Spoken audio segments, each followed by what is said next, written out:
$2.42 a barrel. Shares of Avon are ringing up huge gains in pre-market trading, surging 26%, with news that the struggling cosmetics giant will split off its North American businesses as part of a $605 million deal with private equity firm Cerberus Capital Management. Cerberus will acquire an 80% interest in the North American division for $170 million. That business also will assume about $230 million in long-term debt from the parent company. Gina Cervetti, Bloomberg Radio. All right, so check it out. If you like being in the driver's seat, last couple of days of the triple choice sale, literally get to choose how you want to go. Triple choice. You can go 48 months, interest-free financing on a huge selection of Tempur-Pedic. On approved credit with up to 48 equal monthly payments required, which makes it completely digestible.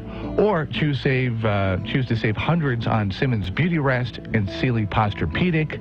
You can even go the I want to piece together $300 in free gifts with their most popular Stearns & Foster mattresses. Same-day delivery means what you could do is you could go there and have a Tesla. And I wonder if anybody's taking us up on that. Like, go to their business and jump in their bed and sleep and hang out and have a siesta. If you have, let us know. But you could have that siesta, wake up and go, yep, this is the one for me. And they go to work to get that mattress in your bedroom. Maybe not that one per se, but one very, very close resembling that. And then they'll take the other thing that you had, whatever you want to call that old decrepit lumpy thing, and they'll dispose of it, and you'll never have to look at it again. Only find one place in the backyard and call it a backstop. At Sleep Train with their 100-day low price guarantee added on, just to make it even more sweet. Yeah. You go back and play some baseball, softball with that. Yeah, or that, or fold it in half and maybe use it for some sort of archery practice. Oh, I like that idea. Yeah, there's all sorts of things that you can do with that former mattress. Paintball practice? Exactly. You can take small people and throw at it. That works too. That was Bill. Or large people and throw at it, for that matter. That was still Bill. That's still me.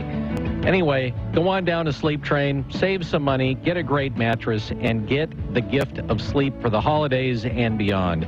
It's Sleep Train in Corvallis, Albany, Eugene, and Springfield. Tell them the wake. The Wake Up Call with Holloway in London on News Radio 1120 KPNW. Why do you hate us big people? Why do you hate small people? Why do you just hate? It's Christmas. It's a time for love. Well, just because. By the way, you've been complaining about what you've been receiving or not receiving from your Secret Santa. What have you been giving to your... I can't tell you what I've been giving, and I can't tell you who. Because then the person who's my secret receiver will know who I am. Good. I know. 6:31. I happen to know that person listens at this time of the morning. So no, I will not say.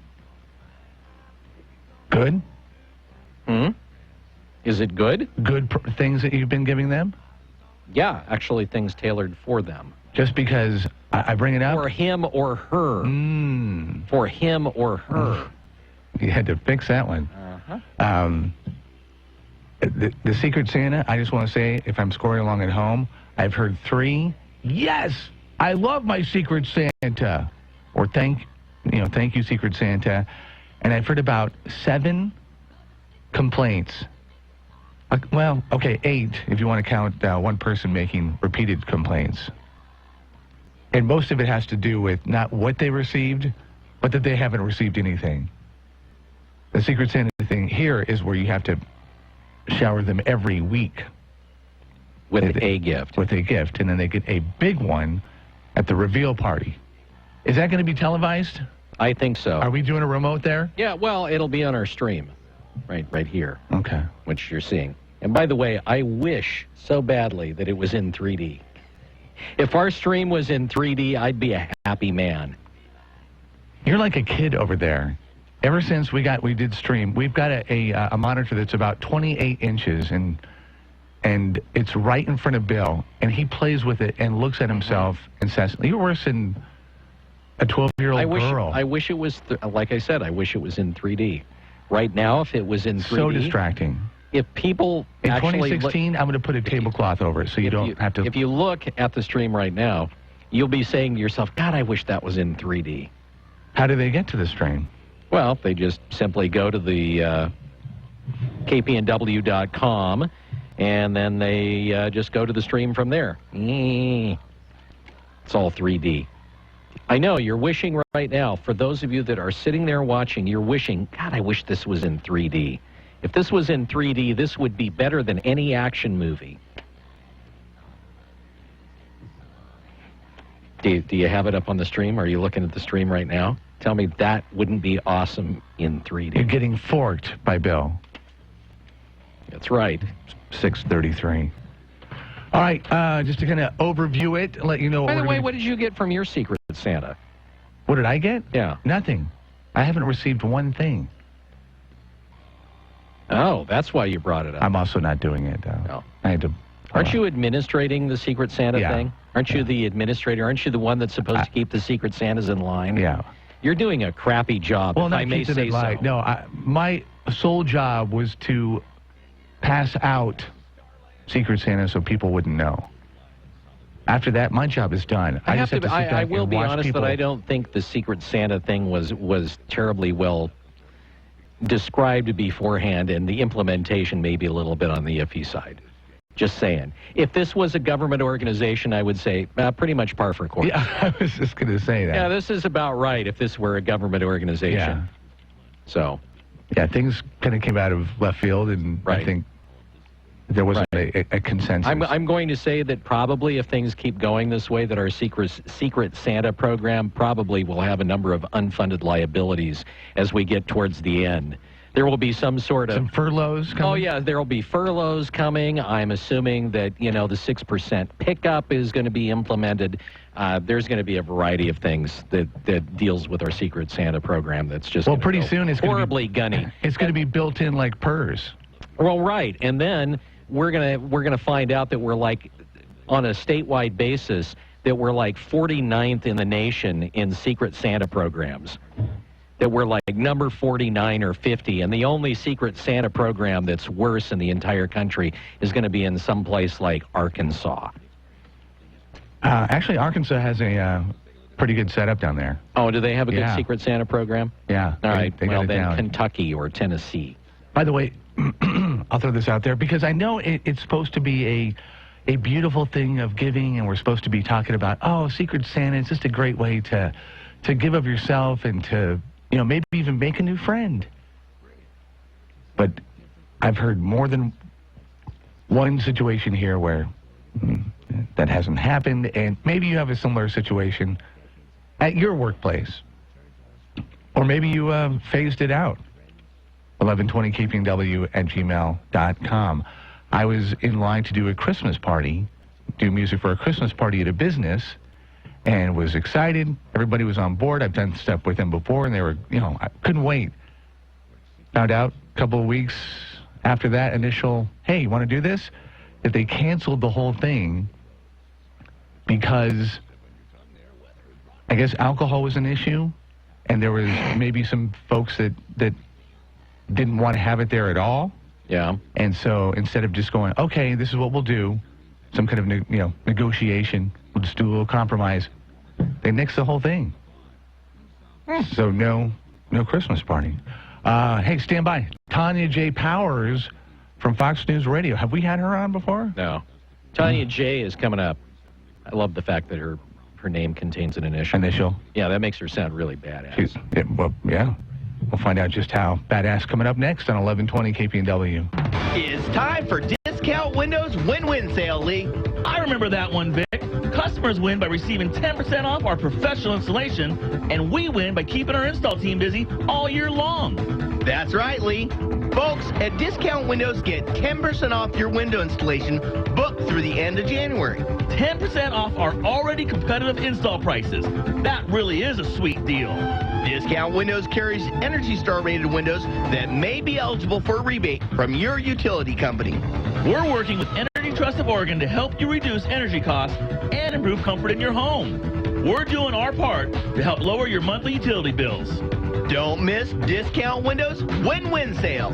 Hurry win! Discount Windows, we do windows, Doors, and installation for less. Don't miss Discount Windows Win-Win Sale. Highway 99, Junction City. Open 7 days a week. CCB 180018. This announcement is for all people who want to look their best this holiday season. By calling now, you can whiten your teeth in 5 minutes using clinically proven power swabs. This risk-free holiday challenge is for people whose smile has been yellowed by coffee, tea, red wine, or smoking. The Power Swabs 5-minute challenge is available by responding to this advertisement. If lines are busy, try again. Because the Power Swabs 5-minute challenge is exclusive, it's not available in drugstores. Power Swabs was formulated by Dr. Martin Ginniger and whitens teeth with a patented tooth detergent and whitening agent. It's so effective, we challenge you to try it for 5 minutes and guarantee your friends and family will be amazed when they see your new white smile this holiday. Get it risk-free. Dial 1-800-867-4098. That's 1-800-867-4098. Transform your smile into a wow, you look great smile. Dial 1-800-867-4098. That's 1-800-867-4098. The most accurate forecast now. We have weather every 10 minutes during Wake Up Call on News Radio 1120. KPNW. Good morning to you and yours. If you're headed out that door in the next few minutes, it's chilly. Temps are in the low 30s out there, about 34 here in town. Under mostly cloudy skies and light winds out of the south, we've had a few light showers off and on throughout the night, but no real accumulation. Now, here's how today breaks down. Mostly cloudy skies stick around, and we stay dry throughout most of the day until we get to the late afternoon. Highs will rise to the mid-40s out there with 44 here in town, but after 5 p.m., all bets are off as a major storm system starts to move in, what we call an atmospheric river. That means over the next 48 and 72 hours, we're looking at significant rain totals anywhere between 5 and 8 inches along the coast. Even along the I-5 in the valleys, we're looking at somewhere between 2 to 5 inches, several feet of snow up into the hills, and then all of that snow will melt back into the river system. For Thursday and Friday, those rivers are going to be exceptionally dangerous, and you need to stay out of them no matter what. Looks to be a wet one. Enjoy the rest of the day as it stays dry. By tonight, the showers are back. I'm Chief Meteorologist Chris Nation in the KMTR News Source 16 Weather Center, hoping you have a fantastic day. Ladies and gentlemen, once again, it is my profound pleasure to introduce The Wake Up Call on News Radio 1120. KPNW. Yeah, you're right. It is Groundhog Day. Uh-huh. I know. Right now you're thinking to yourself, I'm having like a big deja vu thing. Mm-hmm. No, it's Groundhog Day. And this is going to occur over the next month or two, so I suggest maybe you start taking piano lessons. Just saying. It's 6:40. Uh-oh. I was glad, by the way, that movie, which, by the way, I think is a brilliant movie. Great movie. The taking the piano lessons, that was a nice touch, I thought, as part of that movie. Anyway, that said... Was what? I thought that was a nice touch in the movie Groundhog Day where he went back and took the piano lessons. I was like, okay, yeah, that's a nice touch to the movie. I thought that was kind of cool. Was it sweet? No, I didn't think endearing? No, I didn't think it was any of those things. I thought it was a cool touch. Anyway, that said. All right, so going back a number of years, of course, in the aftermath of 9/11, there were a number of items that the Port Authority there in New York stashed away, and they just referred to them as relics from the World Trade Center ruins. And there was everything there. They had crushed police cars, stored mannequins, and there were about 226 pieces that were left over from the 2,500 plus that they had, and now they say we're going to get rid of all of them. To talk a little bit about that this morning, Tanya J. Powers from Fox News Radio joins us on the Wake Up Call. Tanya, thanks for being with us this morning. Thanks for having me on. And by the way, Rob and I were talking earlier, and we said, you know what? She has a lot more gravitas because she uses that middle initial J. Look, I can I'll take all the gravitas I can get. All right. What does it stand for? See, that's the question. Everybody wants to know. See, well, can you tell us? We only have 15 listeners, so nobody's going to... Now she's an enigma. It does make people ask, though. Of course it does. Anyway, well, thanks for being with us this morning. We appreciate it. So they have these pieces left. How was it that they decided that they were going to distribute them anyway? Or maybe even a bigger question is, why did they decide they were going to keep some of this stuff, like store mannequins and crushed police cars? And well, you'd be amazed at all of the stuff that was kept after 9/11. I mean, this is just from the Port Authority, which owns the World Trade Center site. 9/11 Memorial and Museum also has a facility that is a massive storage facility for all the things they still have. Obviously, they're not going to get rid of any of theirs. They use theirs to, change out different things in the exhibits and stuff like that. But the sheer amount of things that were collected after 9/11 from the World Trade Center site is just absolutely, it's hard to get your head around. So the fact that they have this stuff, it's been held in this hangar out at JFK for 14 years. Wow. And they're going to demolish the hangar in March. So they're getting rid of the closet. Right. They're getting rid of the things, and what they decided to do was give them to, municipalities or schools or nonprofits, that kind of thing, where they can go on display to the public. And that's the stipulation. They have to go on display to the public, and you can't hang on to it for 5 years and then display it. You have to do it pretty quickly. Okay, so of the things, my understanding is of those things, like 65 of them have already been spoken for. So, I mean, you're, 170 some odd things. What kind of things are left? I'm not sure exactly what's left out of that, out of the ones that are spoken for, but I know some of the larger things that they had, which I didn't realize they had. One of the PATH cars. For people who aren't familiar, there's a PATH train that runs between New Jersey and New York. It's a commuter train, and there were so many, rail lines and things that run under Lower Manhattan, especially in that area.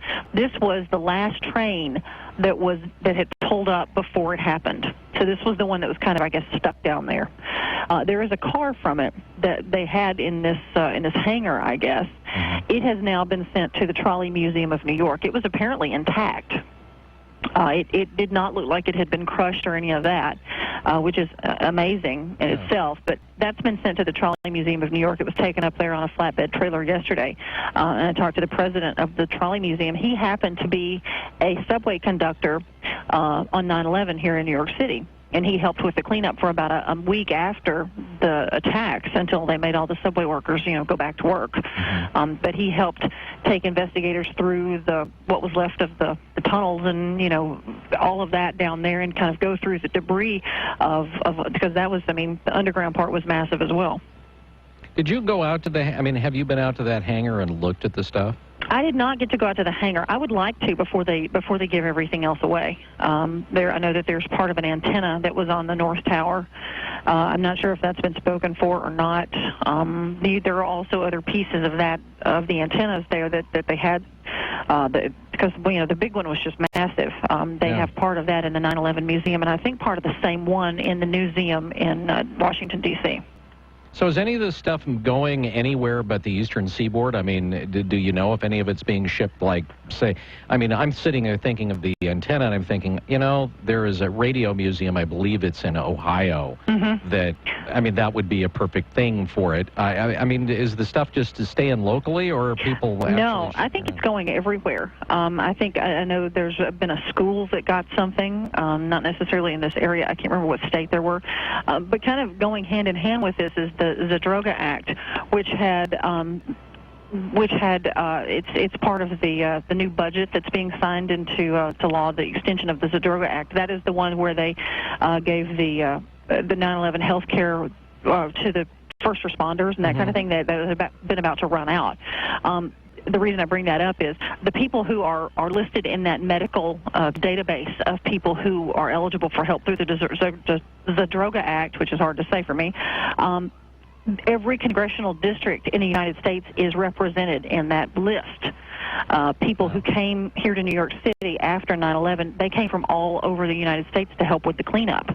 And a lot of those people are on that list for that reason. So it makes sense that these relics and these artifacts would go across the nation for that reason, in addition to many others.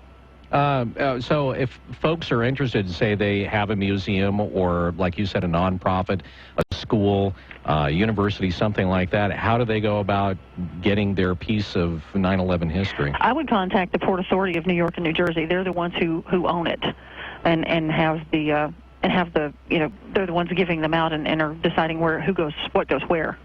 All right.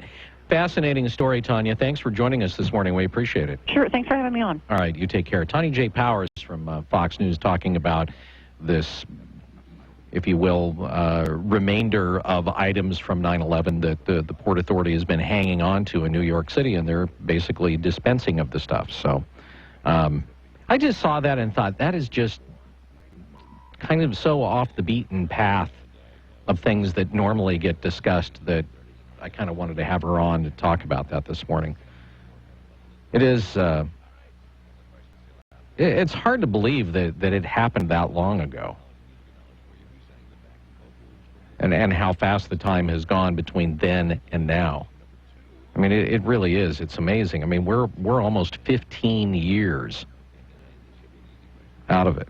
And when you think about it, and when mind-boggling, you kind of put your emotional hat on, it seems like it's 3 years ago. I mean, it's amazingly fresh. Yeah, completely fresh. And that being said, I think everybody needs to have initials today. So our 720, 740 guests all need to have their initials as a part of the show. Gary, I'm thinking, I bet he's a T. I don't know. I think Gary would be one of those folks that may have a really fascinating middle name like a Q. Okay, I'll take that bet. Or maybe a Z. Fred Kraft's coming up to talk about Radio Redux. What do you think? U. A U? Yeah, Ulysses. No. Fred Ulysses Kraft. I'm pretty sure of it. Robert A. Holloway and Bill. I'm going with Bill B. London. No, it'd be it's actually a W. A W? Mm-hmm. Bill W. London? Mm-hmm. That doesn't work. No, I think of Bill B. London. That's what it really is. Well, W. It doesn't matter. This is radio. Well, no, it does matter. It's Bill B. London. It matters to me. It's always been W. Until today. The 11th day of Christmas coming up. We got adventure as a part of today's package. Adventure? We can't even put everything underneath the tree. Adventure? That's how big it is. Mm-hmm. If you've not won Ultimate Fighting, you're gonna have a chance to participate in Ultimate Fighting. Good on you, because you're eligible for it today. And we'll need your initial as well. So if you don't know it, maybe call somebody in the family and get to it. All right, an updated forecast coming up. Just know this, more wet, and the flood watch continues. Hopefully your commute and your travels is fine. Most will have that. No closures or delays, although that can change. But right now, things are looking good. Let's keep it that way on KPNW.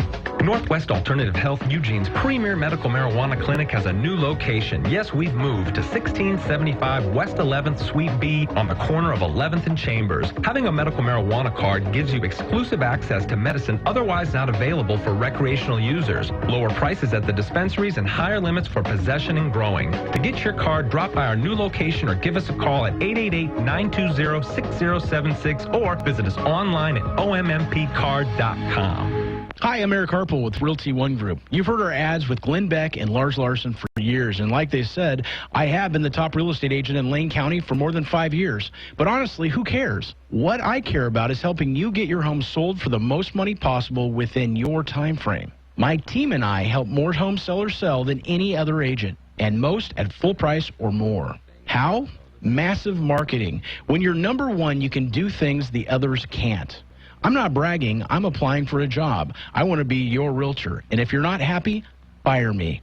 Mind you, I think you'll be happy because our bulletproof listing offers flexible commissions, the right to sell it yourself, cancel anytime. You're in control. We sell homes for top dollar regardless of the time of year, and we put the money in your pocket. For a free information package, call 541-286-3030. Call Harple Real Estate countywide, 541-286-3030. or harplehomes.com. Thank you. I'm Gary Conley with today's Money Minute. The Obama stimulus package, which was a mix of temporary tax cuts and spending on everything from pork barrel infrastructure to unemployment benefits, is still affecting the economy. A debate is raging over whether it was effective and what, if anything, should be tried next. Some, like Robert Hall of Stanford, say there hasn't actually been much extra government spending because what the Fed spent, state and locals who can't print money didn't. Now, there are two ways to stimulate the economy.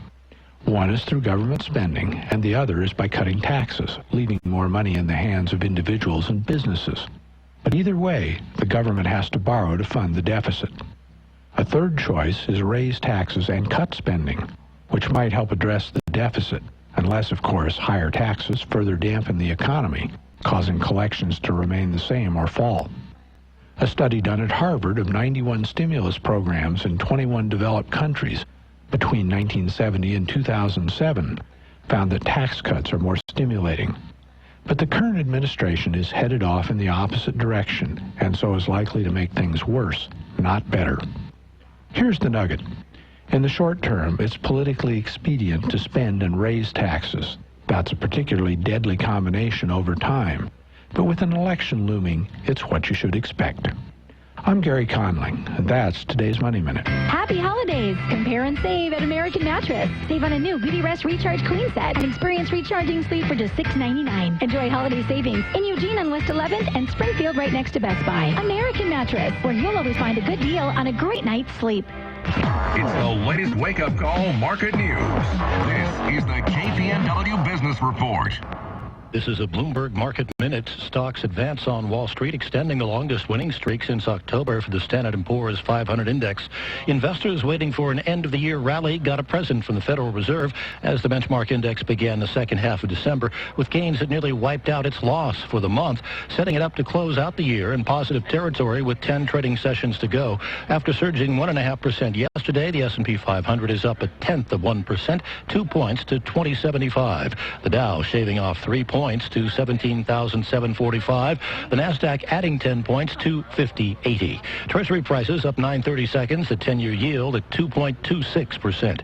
Fewer Americans than forecast filed applications for unemployment benefits last week, a sign of persistent strength in the job market. The Labor Department reports jobless claims fell by 11,000 to 271,000 for the week ended December 12th. The median forecast in a Bloomberg survey called for 275,000. I'm Bob Moon, Bloomberg Radio.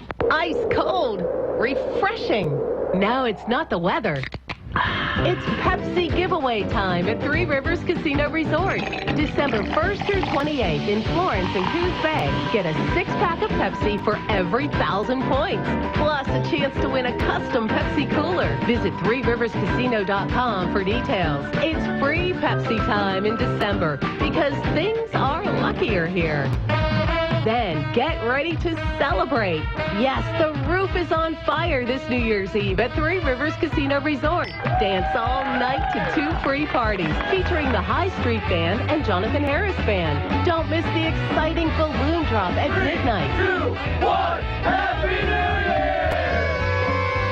Then party on. Check threeriverscasino.com for details. 2016 starts with a bang at Three Rivers Casino Resort because things are luckier here. Your KPNW weather brought to you by Mattress Mania, where the side effect of saving like crazy may cause excessive high-fiving and a permanent smile. Good morning. If you're headed out that door in the next few minutes or you're already on the road, you're looking at heavy showers out there. We had a warm front move in last night. That's a part of an atmospheric river event. That's a fancy term that means a whole lot of moisture headed this way. And right now we've got temps in the mid-40s out there under mostly cloudy skies. Winds out of the south at 5 to 10. This afternoon we have a 90% chance of more heavy showers off and on. We could pick up as much as an inch. Highs look to be in the mid-50s out there. Winds will pick up out of the south at 5 to 10. And the rain looks to continue right through the evening into tomorrow. Rain totals over the next 48 hours could be as high as 3 inches, as much as 5 on the coast. I'm Chief Meteorologist Chris Nation in the KMTR News Source 16 Weather Center, hoping you have a fantastic day and warning you to stay out of the rivers. Hey, don't look at me. I didn't invite them. The Wake Up Call with Holloway in London on News Radio 1120.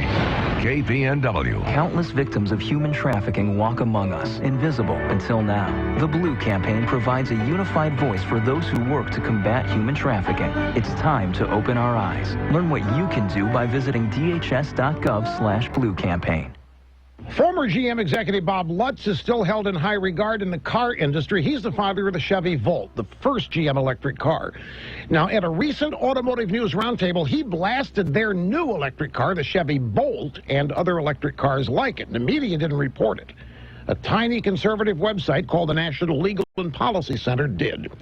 Now, during this roundtable, Lutz said that though he doesn't have access to GM's numbers, he would be surprised if their new electric car would be profitable.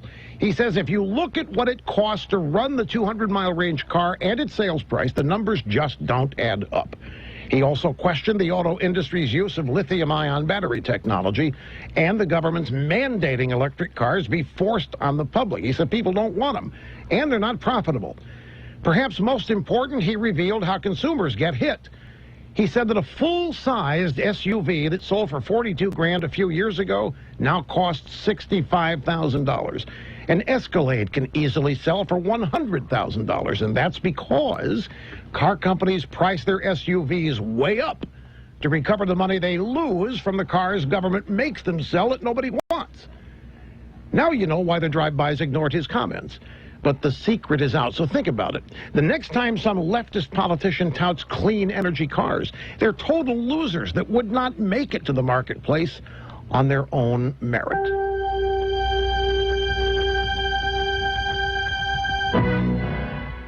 Christmas is coming, folks, and I know it's tough trying to find gifts for everybody on your list. So keep it simple and get a tasty treat you know everybody will enjoy. Send freshly dipped strawberries from Sherry's Berries starting at just $19.99. Now, these sweet berries, they're dipped in delicious milk, white, and dark chocolate, then covered with gourmet toppings.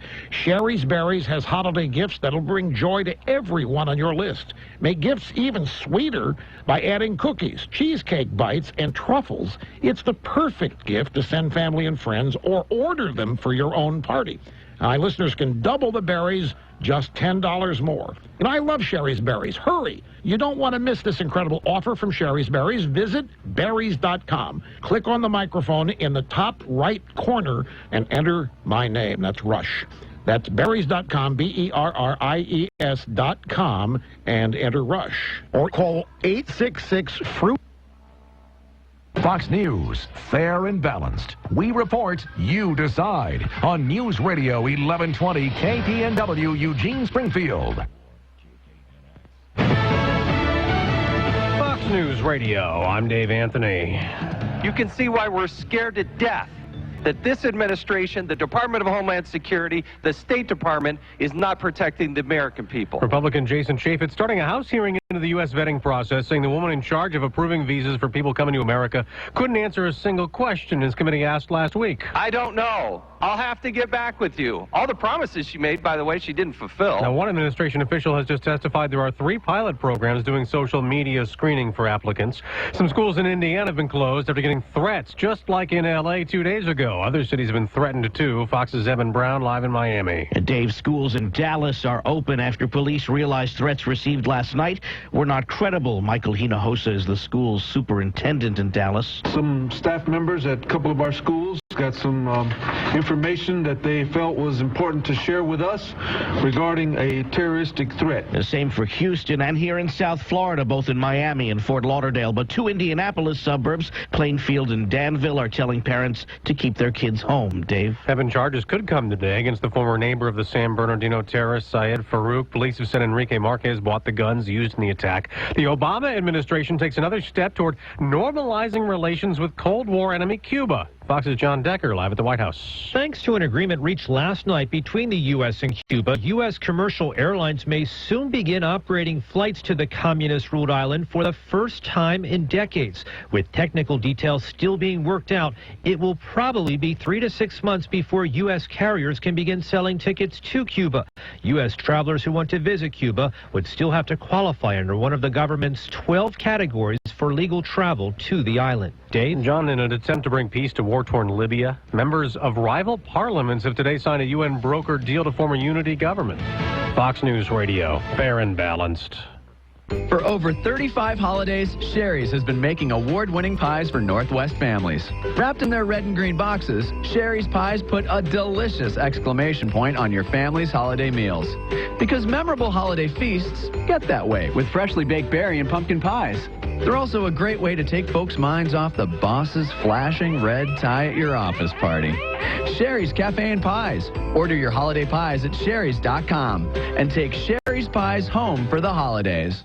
Chemical cleaning and gardening products can be dangerous to children and pets. Plus, they're expensive. Save money and stay safer around the home by using non-toxic soaps and cleaning supplies. Baking soda, vinegar, borax, and salt all have strong cleaning abilities. Call Lane County Waste Management when you are ready to remove the hazardous chemicals from your home. Call 541-682-4120. Weekly disposal appointments are available year-round, so call today, 541-682-4120. Brought to you by Lane County Waste Management and EARS.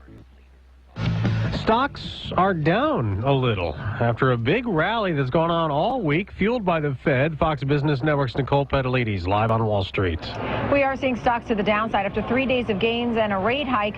Stocks are higher by 2.5% for the week, but today, right now, the Dow is down about 30 points at 17,721. The S&P 500 down 6, and the Nasdaq just moved into positive territory, up 1. Caterpillar and Walmart weighing on the Dow. The movers are Pandora. Pandora doesn't have to pay as much in royalties as originally thought. That stock soaring 17%. Avon up 7% as Cerberus takes a stake in that company, and FedEx jumping 3% as its profit climbs on record holiday deliveries. Dave. Thank you, Nicole. The price of oil is down about $0.50, just under $35 a barrel, as gas drops a little more. AAA's average for regulars now a fraction away from dropping under $2 a gallon nationally, the lowest price at the pump since 2009. It's always nice, a little extra cash savings, a few extra dollars to put into the stocking stuffers. He's in Missouri, where they're paying $1.76. A former hedge fund manager who made a lot of people angry, buying a pharmaceutical company, then driving up the price of a drug, is under arrest. Martin Shkreli was taken into custody in a securities probe. Shkreli sparked outrage when his company increased the price of the drug Daraprim from $13 a pill to $750. The only approved treatment for a rare parasitic infection.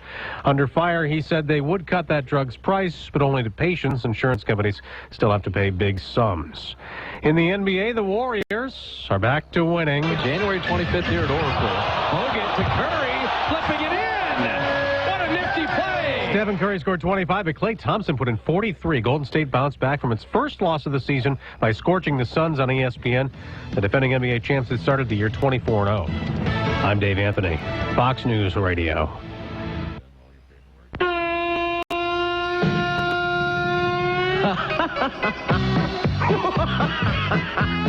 7:05. News Radio 1120 KPNW.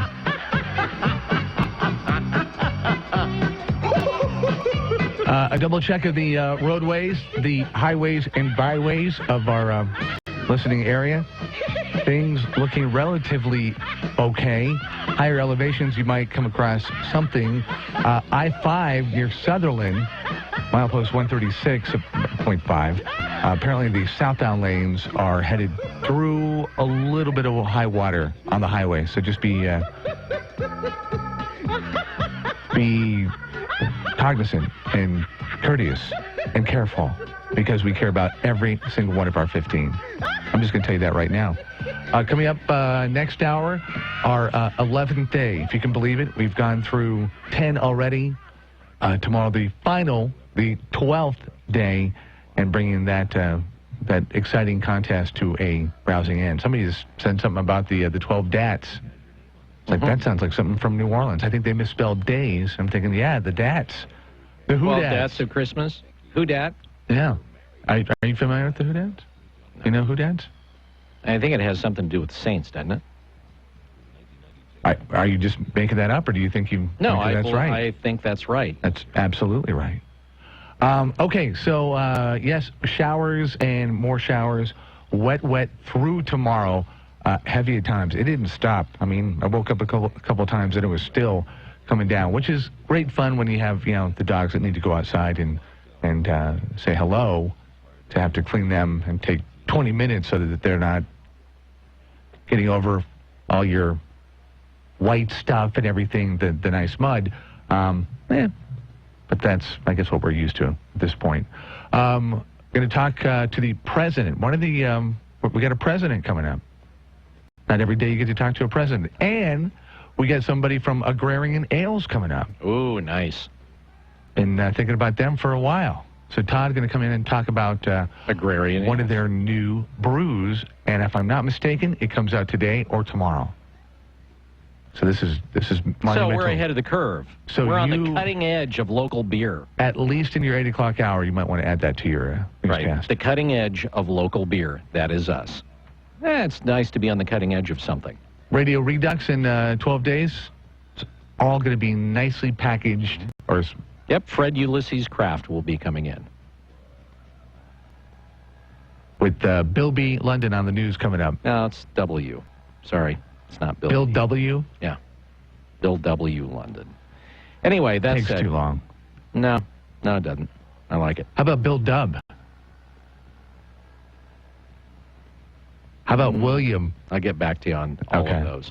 Anyway, we'll have these stories coming up. Sentencing for a young man involved in a shooting near the University of Oregon in August. Speaking of shootings, we now know more about that shooting and strange set of events that happened in Bonita a couple of mornings ago. We'll also take a look at the city of Portland that's saying, we don't like Donald Trump, and we'll tell you why. Those stories and more coming up, brought to you by Burrito Amigos, the friendly ones, here on KPNW. With Bill Z. London, coming up 7:08. Fall is officially hit with cold, rainy weather. Don't start a chilly day with a bleak breakfast. Warm your spirits with a breakfast burrito and coffee from Burrito Amigos, the friendly ones. You can always enjoy a fresh cup of coffee at any Burrito Amigos location, but if you need a great espresso, hit up Burrito Amigos drive-thru on 6th and Polk in Eugene, or drop by the Springfield shop at 42nd and Main. Get a big old fresh mocha and bacon breakfast burrito. Bacon and chocolate and coffee. In some states, those are the only 3 food groups. Best of all, you don't need to get out of your car at either of those locations. Of course, that breakfast burrito can also feature blink sausage, chorizo, huevos rancheros, black Angus steak, or get it meatless. And of course, you can have a junior burrito or get the larger regular size on those days when you really need to fuel your morning. I'm Bill London, Burrito Amigos' biggest fan, and I do hereby attest coffee and a breakfast burrito from Burrito Amigos trumps any breakfast food requiring the application of milk. Burrito Amigos in Springfield and Eugene. What's your most important document? This week, a paid invoice. The McGrath proposal. Olivia's adoption papers. Documents are who we are and what we do. With intelligent printers and MFPs, customized apps and services, Kyocera Document Solutions helps companies capture, distribute, and manage the many documents that matter. Because if the document is important, my winning business plan, the company is important. Learn more at oldtrex.com. Save big on local merchandise and services during the holiday cyber sale going on right now at OregonEDeals.com. All prices have been reduced up to 80% on local merchandise and services. I'm hooked on OregonEDeals.com. I'm saving big. At home and around the world, KPNW is there, covering the news that's important to you. Your 24-hour news, weather, and information station. News Radio 1120, KPNW. Now, this morning's wake-up call with the latest news from the Northwest and your neighborhood on News Radio 1120, KPNW. Good morning. This look at the news brought to you by Burrito Amigos, the friendly ones, featuring great breakfast burritos and fresh brewed locally roasted coffee for a tasty start to your morning. Here's what's going on. Lane County authorities are investigating a pair of armed home invasions that left the intruder and another man dead and a woman critically injured. The third man was also injured Tuesday, but the extent of his injuries is not immediately known.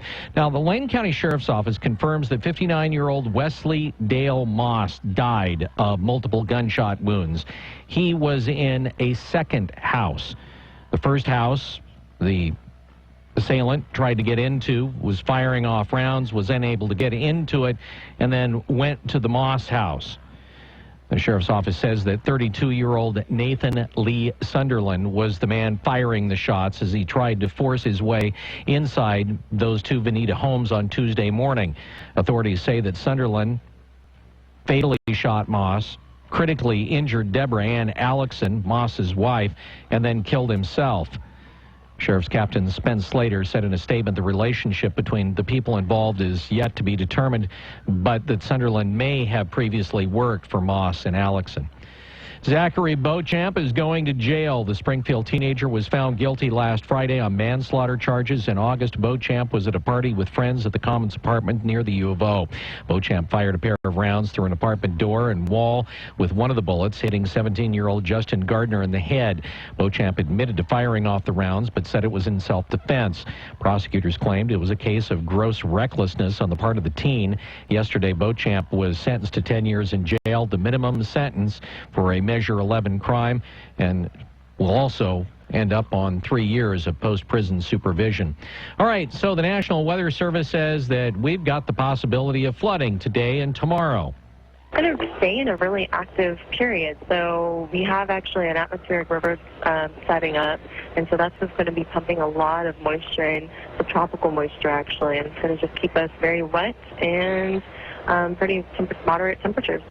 Leanna Brackett with the National Weather Service says that we'll have heavy rain that'll continue through tonight, and the expected rainfall will be about 3 inches in the Coast Range and Cascade foothills and up to 3 inches down here on the valley floor. Then you also have the possibility of quite a bit of snow at some of the lower elevations in the mountains. Then that will warm, and about 6 to 7 inches of snow is expected to melt and run off. That's going to make the water high, although most of the high water is going to be in small tributaries running into the Willamette. The Willamette itself is running high but well below flood stage and will be that way for the foreseeable future. There is a chance as well for more landslides and debris flows due to all the rain. The types of places where landslides occur tend to be bases of steep hillsides, places where slopes of hills have been excavated, at the bottoms of canyons, below steep slopes, those kinds of places. Allie Ryan Hansen with the Oregon Department of Geology says you can go on the internet to find spots where landslides and debris flows have occurred in the past. At least for now, the Lowell School District won't be spending any more time discussing a policy that would allow teachers and administrators to carry guns to their respective schools. The proposal was brought up by the Mountain View Academy School Board. It's a charter school that operates under the jurisdiction of the Lowell School District. In an abrupt left turn, the charter school board decided to table the issue indefinitely, letting the greater Lowell School District off the hook and handing Superintendent Walt Hanline an indirect victory. He was vehemently opposed to teachers being armed. Lori Cardwell, the director of Mountain View, had asked for the change in the aftermath of school shootings around the country. All meetings and discussions on the issue for the time being have been canceled. The Federal Reserve raised its target for federal funds rate to a range of about 0.5%. That's up from 0.25, the first increase since June 29th of 2006. Wall Street had widely expected the Fed to raise the rate from its long-held near zero range. What it says basically is that the Fed thinks the U.S. economy is strong enough now to resume a bit of normality. The fact that interest rates are not at 0% anymore shows that the economy is strong enough to get back to normal with the rate rises. Economist Andrew Stevens says there will likely be more rises in the interest rate, but at a very slow pace. So, just when salmon numbers in rivers are on the rise, Brad Ford reports warmer ocean temperatures will cause those numbers to drop. Oregon State University researchers have been looking at how salmon are affected by warmer ocean temperatures. Elizabeth Daly says it affects their eating habits. They spend more of their time eating and searching for food versus avoiding the predators that are in the ocean. And that leads to salmon weighing less and more of them being eaten by predators. The recent El Nino warming will have an impact. We will see fewer numbers of returning salmon in the next several years after that. Their study looked at 30 years of ocean temperatures and salmon survival rates. I'm Brad Ford, KPNW.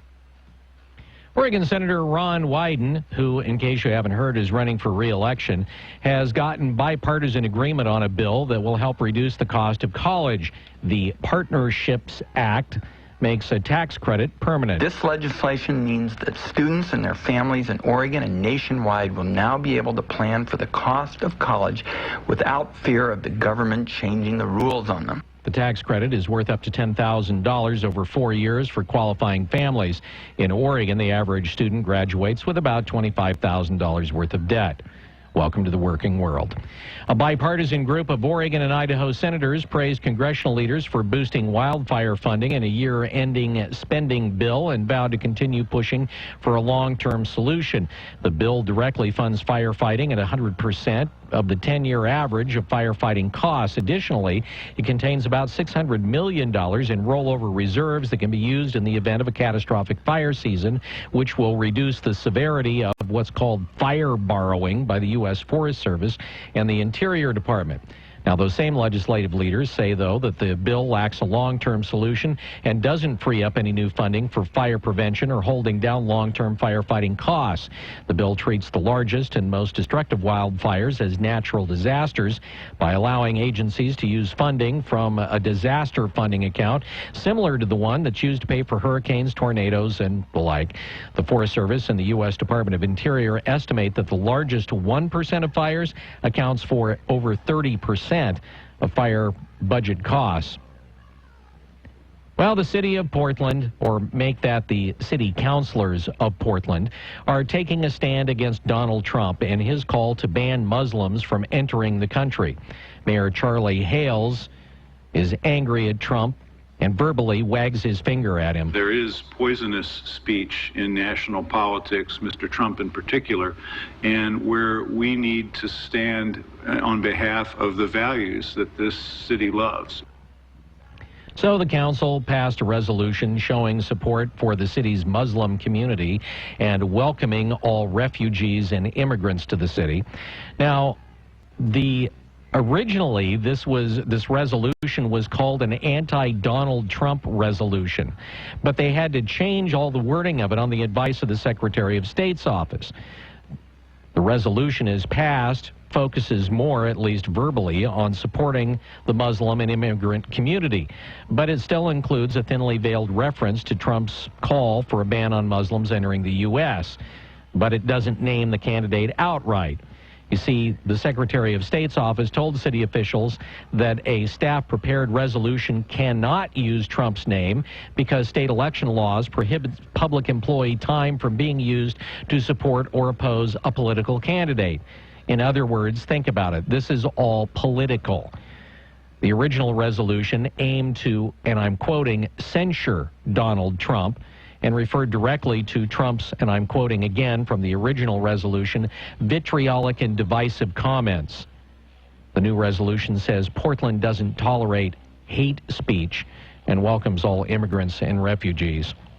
Well, this is the time of year when businesses have to be on alert for scams. Brad Ford explains why that would be. The state has certain requirements of business owners. Molly Woon in the Secretary of State's office says these scammers try to take advantage of that. Warns businesses that they have to file minutes or there'll be a penalty, which is just not true. You want to be cautious about anything arriving in the mail to determine whether it's real or not. The scams are sent in a way that looks official and looks like they may be coming from the state. An official document from the Secretary of State's office will always have the state seal and the words Secretary of State Corporate Division. Brad Ford, KPNW. This look at the news brought to you by Burrito Amigos, the friendly ones. You're up to date from KPNW. Wake Up Call Sports on News Radio 1120 KPNW. Portland Trailblazers shot 35%, 32 of 92. Also committing 18 turnovers in the end. Kevin Durant and the Oklahoma City Thunder just good.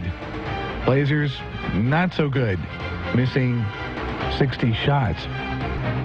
Durant finished with 24 points, 7 rebounds. Thunder win their 6th straight. Friday, the Blazers will be in Orlando. Perhaps as a byproduct of Draymond Green's comments that Golden State Warriors got a little too Steph heavy.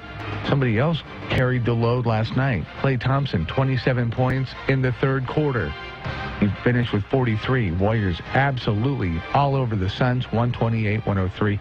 San Antonio Spurs, they're proven to be a team to be reckoned with. They're off to their best start at home in franchise history. Spurs drill the Wizards 114-95, 23rd straight win at home for San Antonio. More on Dakota Prukop coming to Oregon, or would that be Dakota when he gets to town? A lot of Duck fans are relieved, yet shaking their head upon the news that Mark Helfrich could have given Dakota an ultimatum that he admits he would have taken. but instead suggested that he makes his Alabama trip to make sure of a decision and that there weren't any what-ifs. That was the right decision this time, as Pruitt points to a trust and relationship with Helfrich as a reason he signed with Oregon. He personally called Nick Saban while he was on vacation in Hawaii to tell him that he was coming to Oregon. And while he was at Montana State, he played under offensive coordinator Tim Cramsey, who was a player and coach at New Hampshire, Chip Kelly's old stomping grounds. If you thought to yourself, if Oregon could only get a defense to go along with their high-powered offense, the Ducks took a step in that direction, expecting to sign A.J. Hodkins, the number 2 inside linebacker in the nation. Oregon's Edward Cheserek and former Duck Jenna Prandini among the 2 finalists in the respective Bowerman Awards to honor the top man and woman in college track and field. Winners will be announced tonight. Wake Up Call Sports on KPNW, brought to you by Wetlands on Garfield, your West Side neighborhood sports headquarters and pub. At 7:23. KPNW weather brought to you by Mattress Mania in Albany, Eugene, Springfield, and Corvallis. Save like crazy. Good morning to you and yours. We're now currently under a flood watch. It's in play now all the way until Saturday morning, and we've got heavy showers we've been tracking throughout the night, and they look to continue throughout the day. So if you're going to be out and about, take care. Otherwise, temps right now are in the mid-40s. Winds out of the south at 5 to 10 under cloudy skies. This afternoon, mostly cloudy skies look to continue. The winds will pick up at about 5 to 15 with a few gusts up to 20. And we'll reach a high in the mid-50s thanks to the warm front that's helping to create all these showers, bringing those temps up. We could pick up as much as 1.5 inches over the next 24 hours, and the rains look to continue right through Friday into the weekend. Please stay out of the rivers. They're going to continue to rise, getting close to flood stages late Thursday night into Friday morning. This looks to be a major event. I'm Chief Meteorologist Chris Nation in the KMTR News Source 16 Weather Center, hoping you can stay dry. Hi, everybody. This is Don Essig with today's Motivational Minute, brought to you by Builders Electric, providing smart electrical service since 1960. One of the most famous quotations used throughout history is one from Thomas Edison, and he said, "Genius is 1% inspiration, 99% perspiration." But having the idea is only a small part of the progress. Rolling up the sleeves and working at it is the major part. Edison had great ideas, but he had to work through the many failures of those ideas that didn't work and not lose his will to succeed. Not everything will work that we think will work, but don't forget to contribute your perspiration and have fun sweating. This is Don Essig with today's Motivational Minute. I'll be back tomorrow. Until then, have a positive day. Today's Motivational Minute was sponsored by Builders Electric, voted the Register Guard's 2015 Reader's Choice #1 electrical contractor, providing positive service for over 55 years. That's Builders Electric, CCB 4296. Personal protection is an important issue. How do you make sure you and your family are safe? Out on a trail, taking a vacation, or just staying at home? There are options to give you a little extra level of security, and Oak Grove Guns in Santa Clara Square has them. They can help you figure out whether pepper spray, a stun gun device, or a personal handgun are right for you. They have all the best brands, including Ruger, Smith & Wesson, and Sig Sauer. But more important, they know what they're talking about without being intimidating. Oak Grove Guns, proud to supply products to responsible gun owners. 'Tis the season to take your classic or modern ride to a whole new level. Metalworks. Get 10% off all MSD products. Great holiday savings on Holly, Wyand, Hooker, and more. A Metalworks gift card is the simple solution for the best gift you can give your loved one on this holiday season. We're off West 11th at 1045 Aerosmith Street in Eugene. Online at metalworksclassics.com. Metalworks. Build your dream. Happy holidays. Northwest Burger inside the 5th Street Market has burgers so amazing, they're an experience all their own. Freshly ground meat, local produce, combined with the creativity of local chef Garrett Kirsch, made for a burger experience like no other. Northwest Burger, the official burger of the Wake Up Call. Give us 15 minutes, and we'll give you something to talk about at work. Your Wake Up Call with Holloway in London on News Radio 1120 KPNW. It is 7:25, News Radio 1120 KPNW. Thanks for joining us this morning. Well, over the past few days, we've been reporting on what's been called the Oregon Leadership Summit. It is an annual event that takes place in Portland, and it brings together leaders from all different facets here in the state of Oregon, whether you're talking about political leaders or business leaders or union leaders, folks that are movers and shakers in the state. And what they do is they talk about issues that are facing the state. In many cases, they try to present a particular political agenda, or at least kind of give some indications on what the political agenda may be. Of course, we have the Senate President and also the Speaker of the House that were at this meeting talking about some upcoming ballot measures that they oppose in certain ways. So it's kind of a circumspect look at the state of Oregon from a number of different angles. And one of the things that happened at the summit, which really didn't get a whole lot of reporting, was a discussion group dealing with PERS. That's the Public Employees Retirement System here in Oregon. To talk a little bit about that is somebody who was a part of that particular conference. He is the president of Econ Northwest with offices in Eugene and Portland. It is John Taponia who joins us on the Wake Up Call this morning. Thanks for being with us this morning. We appreciate it, John. Hey, you're welcome. Good morning. Okay, so briefly, for folks that don't know, what is Econ Northwest? Econ, or I'll call it Echo Northwest, it's an economic consulting firm founded by Ed Whitelaw, University of Oregon professor since 1974, so we've been around for 42 years and doing all kinds of policy analysis in Oregon and increasingly across the country. All right, so people have certain economic questions. They come to you and say, would you do a study for us? Is that kind of the way that it works? Exactly, and in this case, the Oregon Business Council and Duncan Wise, the Oregon Business Council, has been asking us questions about pensions for well over a decade. All right, so the work that you've done, PERS, what kind of shape is it in? Well, PERS is in trouble, and as I said at the Leadership Summit, there are two ways that a pension system can get into trouble. One is you could create a normal pension system and just not fund it. And that's the kind of trouble that states like Illinois and New Jersey and others are. They just sort of kick the can down the road, and they don't make the contributions reliably over time. That's not Oregon's problem. Oregon's problem is that we created an unusually expensive program, and we're trying to fund it. We're being pretty deliberate about trying to keep up with our payments, but what we created was really unprecedented in terms of its generosity across the country, and that goes back to the Money Match program, which was sort of essentially kind of a sleeper program that the legislature tried to kill in the late 1960s, left it open in statute. And then with other rules that came into play, it sort of became the option of choice for an increasing share of retirees, beginning in the early 1990s, cresting in 2000, and now it's sort of waning. Fewer and fewer public employees are leaving under that Money Match program, but the damage is sort of done. We had people sort of at the peak in the year 2000 who, if they had worked their full career in public service, some of them leaving with 100% replacement of their final salary for the entirety of their retirement, and they received sort of an additional 30 percentage points of Social Security because we've been paying into FICA.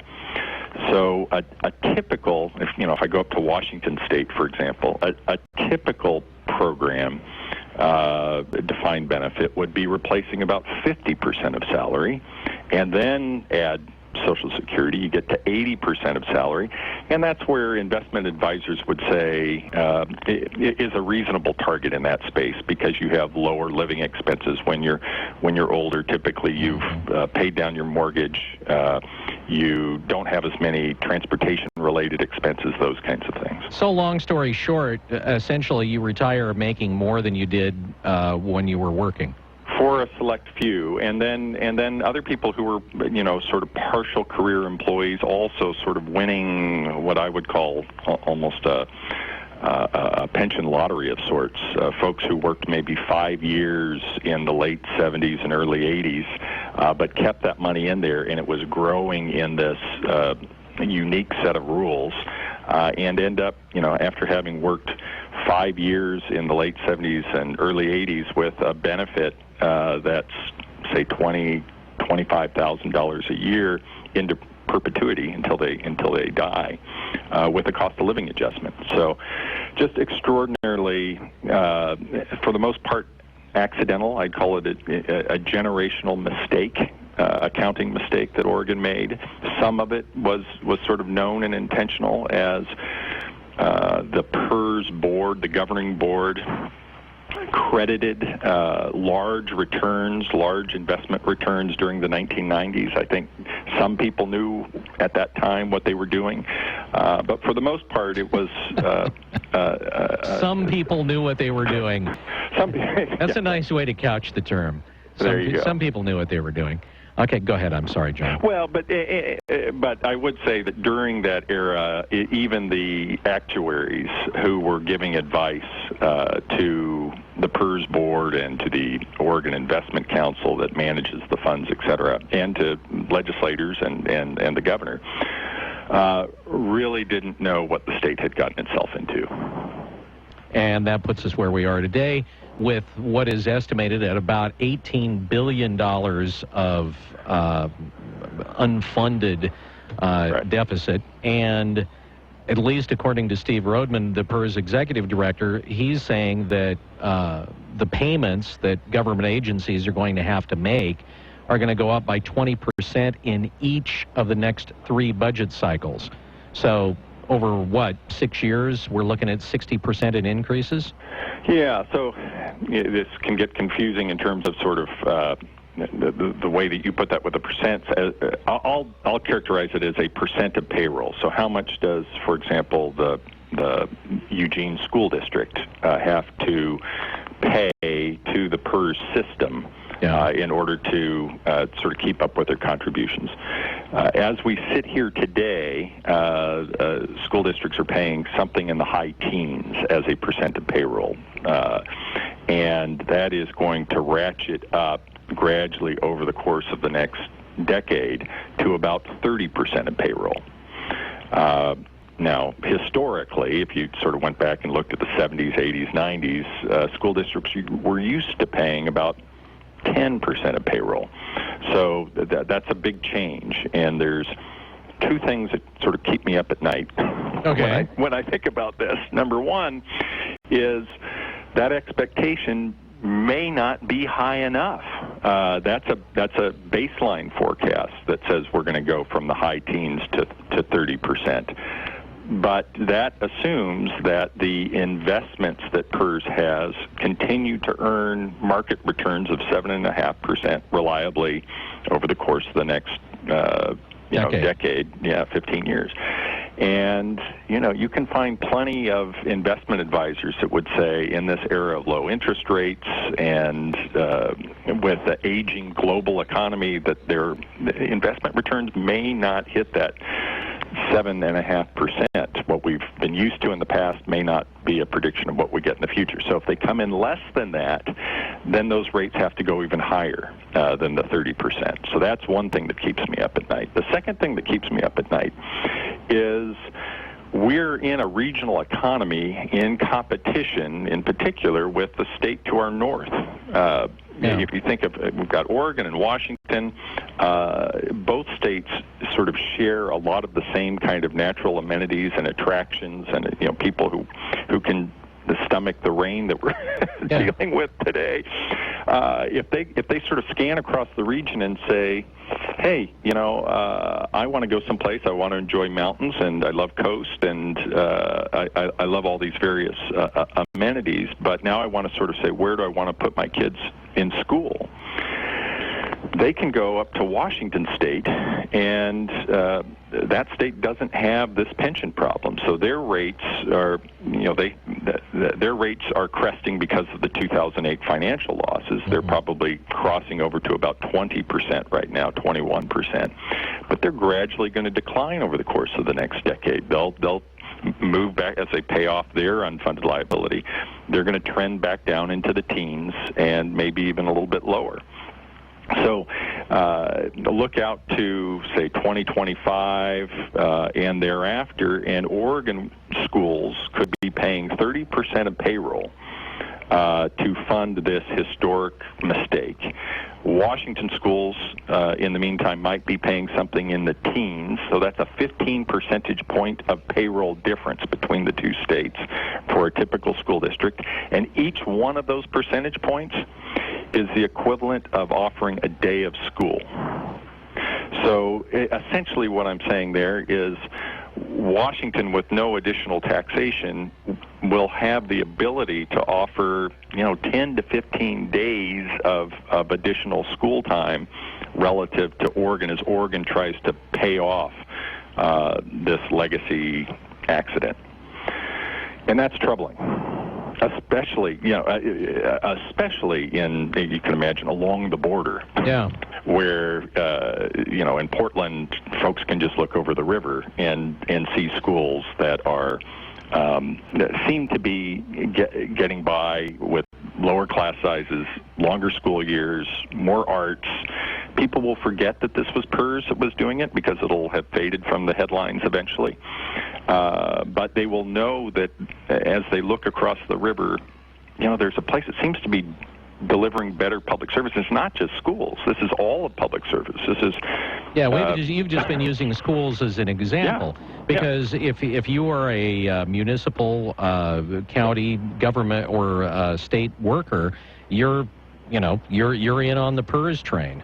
Absolutely. The vast majority. Now, it's not absolutely 100%, but it's 97, 98% of public employees have been covered under this PERS system. There are a few unique plans across the state, but they're very small. So it's police services, it's fire services, it's planning, municipal planning services, permitting, all those kinds of things are going to be impacted by this need to take some of that taxation that we get and sort of pay for things that happened in the past, in essence. Well, I mean, in some ways, the way that you described it kind of implies that there is going to be these cuts, when in reality, you know as well as I do that all of this is being paid for by taxpayers, and at one point or another, or at many points during the course of the next decade to 15 years, these different groups are going to be coming to taxpayers saying, you know what, we need more of your money. That's true, and then the question will be, how does that play out in the public conversation? So the sort of the best example of that was in the last round of PERS reform in 2013, which was overturned by the Supreme Court. Right. The Beaverton School District went out for a local option levy and said, you know what, we want to deliver. We just come out of the recession. We want to deliver more programming. We want to deliver, an absolutely full school year with the more well-rounded curriculum, all this kind of stuff. And they sold it. However, the folks said, okay, you will pass that, but the large majority of it will be taken up by the PERS increases that are scheduled to go into effect at the exact same time that your tax levy is increasing. And that was a very clear, easy message for, at that time, the advocates of pension reform to make.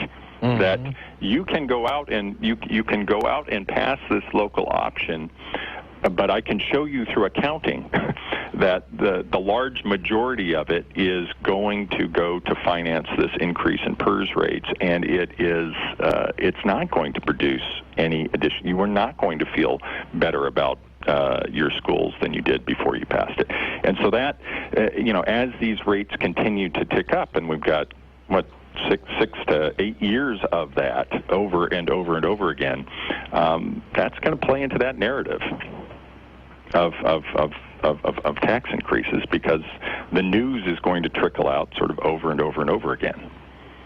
John Taponia joining us on the Wake Up call this morning from Eco Northwest. We're just about out of time here. One of the things that was discussed at this particular gathering is a different way to approach this, and that would be that the employees actually have to start ponying up on their own contributions.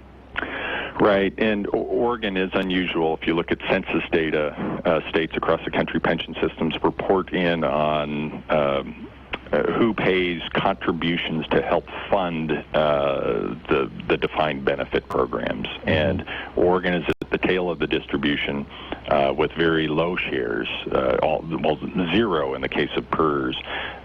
Currently, public employees do not help fund with their own contributions the sort of the formula payments that would come out of defined benefit. So to get wonky very quickly, there are essentially 3 tiers.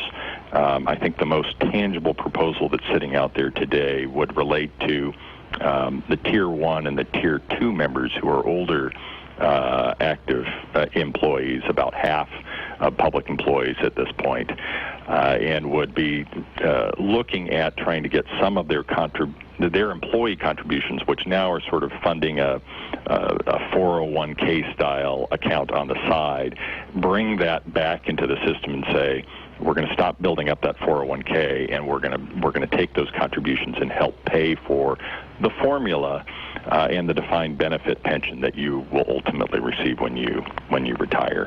That would help mitigate some of these rate increases. We're not going to solve the problem because the problem is far too big, but it would help. Oh, there's a happy thought. I'm sorry about that one. But yes, no, the problem is far too big to fix it. Wow. All right. Well, John, thanks for joining us on the Wake Up call. We appreciate it. We could go on for quite a while here, but I do appreciate your time this morning and kind of outlining the source of the problem, the size of the problem, and maybe what at least one of the fixes for it may be. John Taponia from Eco Northwest with offices in Eugene and Portland, and I appreciate you joining us on the Wake Up call this morning. All right. You're welcome. All right. Have a good day. You take care.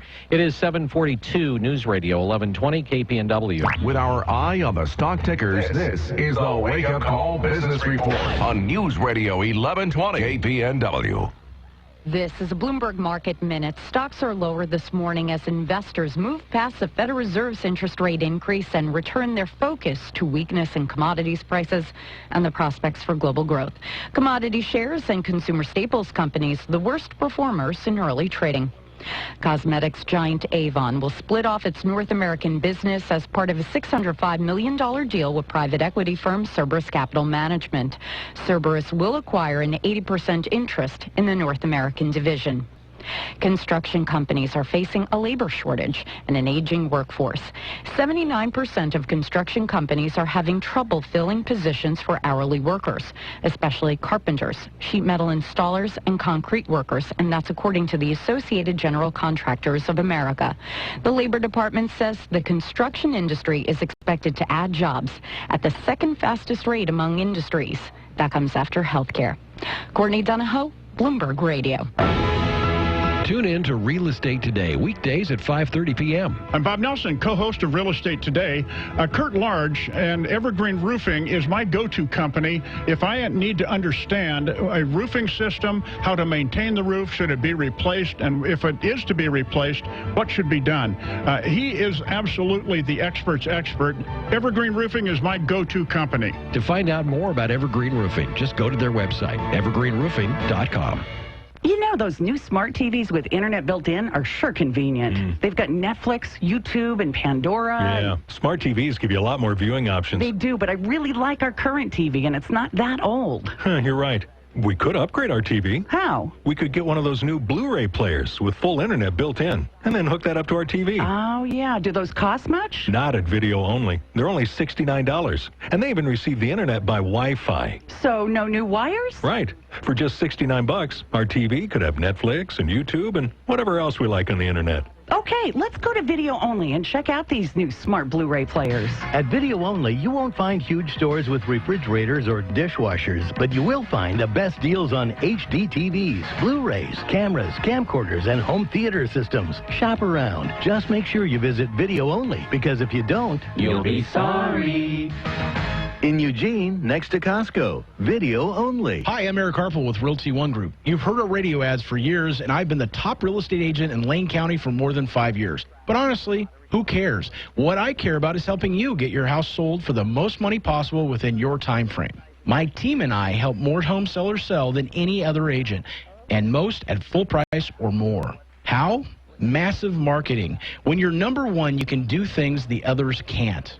I'm not bragging. I'm applying for a job. I want to be your realtor. And if you're not happy, fire me. Mind you, I think you'll be happy because our bulletproof listing offers flexible commissions, the right to sell it yourself, cancel anytime. You're in control. Regardless of the time of year, we sell homes for top dollar and put the money in your pocket. For a free information package, call 541-286-3030. Good news for short sellers, a new program pays $10,000. See if you qualify. Call the Harple Real Estate Group, 541-286-3030 or harplehomes.com. Thank you. This announcement is for all people who want to look their best this holiday season. By calling now, you can whiten your teeth in 5 minutes using clinically proven power swabs. This risk-free holiday challenge is for people whose smile has been yellowed by coffee, tea, red wine, or smoking. The Power Swabs 5-minute challenge is available by responding to this advertisement. If lines are busy, try again. Because the Power Swabs 5-minute challenge is exclusive, it's not available in drugstores. Power Swabs was formulated by Dr. Martin Ginniger and whitens teeth with a patented tooth detergent and whitening agent. It's so effective, we challenge you to try it for 5 minutes and guarantee your friends and family will be amazed when they see your new white smile this holiday. Get it risk-free. Dial 1-800-867-4098. That's 1-800-867-4098. Transform your smile into a wow, you look great smile. Dial 1-800-867-4098. That's 1-800-867-4098. All right, as you're rolling into the holidays, you may be stressing because you've had some problems with medical bills or student loans or any of those kind of things, and you're thinking to yourself, man, you know, what I really need is a car to get me through the holidays and just to get me to work. Well, the folks at Guarantee Discount Chevrolet can help you out with their Good People Bad Credit program. They can get you into a quality, safe, reliable vehicle in 48 hours or less. And they're going to stand beside you every mile of the road to help you reestablish your credit. So if you need a safe car for winter and you're having problems on the credit side of things, let the folks with the Good People Bad Credit program at Guarantee help you out. Give them a call. Robert Sloan at 541-998-2333. That's 541-998-2333. As they like to say at Guarantee Discount Chevrolet, Sloan gets you the loan. It's Guarantee Discount Chevrolet. The Wake Up Call on News Radio 1120 KPNW.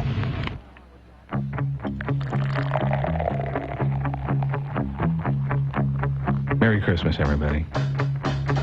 I like beer because it is good. I drink beer because I should. If there was a song to sing, I sing it and beer you bring. 749 News Radio 1120 KPNW. It makes me glad. The GM with Agrarian Ales, of which we were a pretty huge fan and now even a bigger fan. Todd Perlmutter in studio to talk about the release of Yuletide, which we'll talk about, and talk about the company if you're not familiar.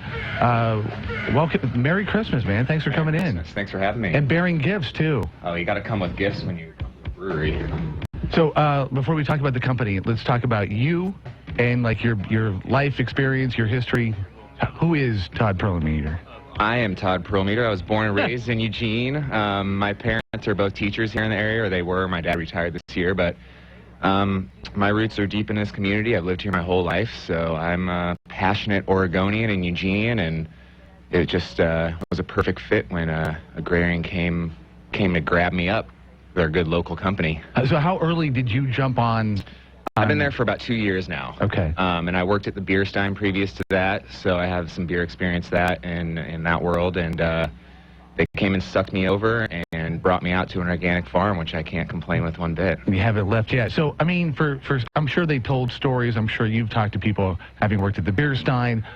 I mean, how do you start a brewery? It's a hard process, and there's many different aspects and many different ways to start a brewery. We really kind of did it the hard way, as opposed to a lot of other breweries in the area that have investors or all over the nation now. I think there's about 4,000 craft breweries in the nation. So it's a huge growing industry, but the market trend has just gone skyrocket over the last 5-10 years, as we've all seen. So the majority of breweries are coming in with, multi-million-dollar investors and buying the latest and greatest stainless steel tanks and brewing up, 3 different styles of beers and kind of all similar, and bottling as much as they can and shipping it all over the place and trying to get the name out. So that's kind of how the majority of breweries start. Agrarian started at our farm. Agrarian Ales is on Crossroads Farm, which is the longest standing farmers market booth at Lane County Farmers Market. It's a 30-year organic practice farm outside of Coburg, and so the parents, Deb and Ben Tilley, started farming that land 30 years ago, and so that followed suit with the sons, Nate and Ben, planting hops 8 years ago, because their dream was to brew their own beer and have their ingredients to brew their own beer. So they planted hops and started brewing, home brewing in their little barn on the property, and it kind of snowballed from there when people started drinking their beer and wanted to start buying it, and then they realized that they could start up a brewery, and 2 or 3 years ago is when operations got up and running, actually making and selling beer. So of the ingredients that are in the beer, I mean, what percentage of it is actually grown there on the farm? I mean, I'm assuming you're not growing your own barley and malt, or am I wrong on that? We're not yet. That is one of our long-term goals. So we grow exclusively our own hops. We have 15 different varieties growing out on our farm. Wow. We've never bought hops for use for our beer and anything, and that's something we really pride ourselves on. We also grow all of our peppers, squash, pumpkins, all of our herbs. All of our fruit is grown either on site or right next door at our next door neighbor's farm, John and Marcia Sundquist. And so we try to grow as much as we can on site. Barley and grain and malting is the next vision for us. You know, our goal in the future is to become a true estate brewery and be able to grow and process absolutely everything that we use in our beer and our food on site. But right now it's hops, herbs, and all the produce we use for our food and our beer. All of our raw grain is purchased direct from John Hutton's farm right across the river from us in Junction City. He owns tons of farmland and also owns Camas Country Mill, which supplies a lot of the flour and grain to local businesses. And so we get all of our raw organic grain from them. And then we have to get our malted grain shipped in from Canada, England, you know, and around the world, because you just can't get that organically and locally. That can't be cheap. It's not the cheapest of ways to do it, but everything that we're doing out there is not the cheapest ways to do it. It's what we know is right. There's a lot of ways that you can get price down and get production levels up, and that is not our goal. Our goal is to really support local farmers, our local community, and support our employees that are helping us, you know, make all of these amazing beers. Well, I think it's a matter of what people will pay for, and if it's good, they're willing to pay more for it. I mean, you go down to, simply go down to Bi-Mart and look how much it costs to get you a bottle of Deschutes Abyss. Yeah. You know, at $20 a bottle, or so, I mean, close to $20 a bottle, 15, 16, something like that, depending on the time of year. If it's good, people are willing to pay for it. And so, hey, why go out there and try and compete to be the cheapest beer when you can just go out there and be the best? Yeah. Todd Perlmutter with Agrarian Ales in studio, the GM out there. Out of curiosity, if you know, from start to fruition, as far as when it comes to be into the bottle, how long does that take? It depends on the beer. This particular bottle that we're drinking, this is the 2015 Yuletide, which is our holiday ale. We release this every year at this time of year. So this version was brewed up about 4 months ago, I believe, and it's been sitting in bottle for about 2.5 months conditioning. But as far as the whole idea of it, you know, and people, you know, kind of around the table, hey, I got an idea. Let's call it Yuletide. So that comes to fruition majority out of our head brewer's brain. Tobias Schock is an amazing individual. He's a genius in what he does. And has a great name. Yeah, and he's got great hair too. So he develops a lot of our recipes. Majority of our beers are based completely around the season and what is fresh and ready to use. So for example, last week we bottled up, it's called The Beat Goes On, and it is a beet goza beer. So a goza is a style of beer that has salt in it, and this particular one is soured and then has beet juice in it. So it has beet added to the mash when we are actually making the product, but then also it's added directly to the keg when we're bottling. And what that does is the yeast that's in that beer is eating up the sugars that's in that juice that beet juice and converting that into alcohol and helping that process along the way. Unbelievable. Beets in beer. Yep. Does this have basil in it? It does not have basil in it, no. That's just, so a lot of these flavors that we are getting from our beers and in our beers, they come from the yeast and the malt strains and the hops that we use. And that's something that we really pride ourselves on too is, you know, instead of getting grapefruit characteristics in our beer by adding grapefruit, we experiment around with the yeast strains and the malt profile and the hop build to actually get those flavors naturally. And that's the amazing thing about beer that a lot of people don't realize is the flavors you can get from those 4 ingredients. Because I was mentioning earlier off the air that it had kind of this little earthy taste to it, and I'm sitting there and it's like, oh, it's like Thai, the earthy flavor is kind of like Thai basil. You know, the basil that you get in good Thai food that has that just a little bit of an earthy something or other. And that's oils too. Has like that oily, that basil-y oil. Yeah, and this So people that want to taste this, they're going to be, well, they'll have that opportunity tonight at 16 Tons. Yep, we'll be. Talk about the party. So we'll be at 16 Tons on 13th Street at 5:30, and we have 4 different variations of this beer coming. Oh, wow. So we're going to be doing a vertical tasting. Right now we're tasting 2015 in the bottles, so we'll have those available. We'll also have 2015 on draft. We also have a keg of 2014 on draft from this Yuletide from last year that we've been saving. And then we also have bottles of 2013, so 2-year-old edition. And that is particularly amazing because it's aged in rye whiskey barrels for about 8 months. Oh. So it's this base beer added and thrown in a rye whiskey barrel and aged for 8 months. And now it's been sitting in bottles for about a year. So. And it's the location on 13th, 265 East 13th, 5:30. It's free. Yep. And it's a release party, so how bad can it be? It can't be bad at all. It'll be a couple of us down there from the brewery hanging out and drinking beer and socializing, and so we look forward to seeing everyone down there to come hang out with us.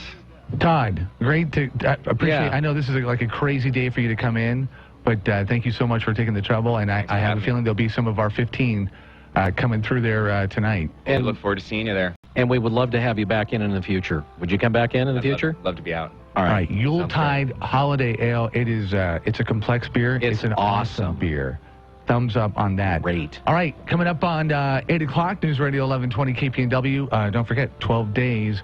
Not that far away. In fact, 8:05 after the news. For over 35 holidays, Sherry's has been making award-winning pies for Northwest families. Wrapped in their red and green boxes, Sherry's pies put a delicious exclamation point on your family's holiday meals. Because memorable holiday feasts get that way with freshly baked berry and pumpkin pies. They're also a great way to take folks' minds off the boss's flashing red tie at your office party. Sherry's Cafe and Pies. Order your holiday pies at sherry's.com and take Sherry's pies home for the holidays. Fox News, fair and balanced. We report, you decide. On News Radio 1120 KPNW Eugene Springfield. Fox News Radio, I'm Dave Anthony. Want to go see Mickey Mouse? You'll have to go through a metal detector. Disney responding to all the terror worry, and so are 2 towns in Indiana. Fox's Evan Brown, live in Miami. Dave, Disney's always been big on safety for guests of their theme parks here in Florida and out in California. Please keep your hands and arms inside the train and remain seated at all times. But now Disney and even SeaWorld are installing metal detectors at park entrances. It coincides with an increased number of threats received at major school systems around the nation this week. 2 Indianapolis suburbs shut their schools today after threats. School officials in Dallas and Houston and here in Miami and Fort Lauderdale have gotten them, but decided they were not credible, Dave. Have been concerning Congress about the vetting process for people getting visas to come to America. Republican Jason Chaffetz says at a House hearing, a Homeland Security official overseeing a screening could not answer his committee's questions. She couldn't even tell me if more people come in by land, by sea, or by air. One official testified this morning. Most people come into this country by air. One official testified this morning it's not true. Homeland Security does not look at social media, but it's not routinely used. Imagine driving down the road and being shot at. It happened to people last night in Oklahoma. Fox's Jeff Manasso tells us more live.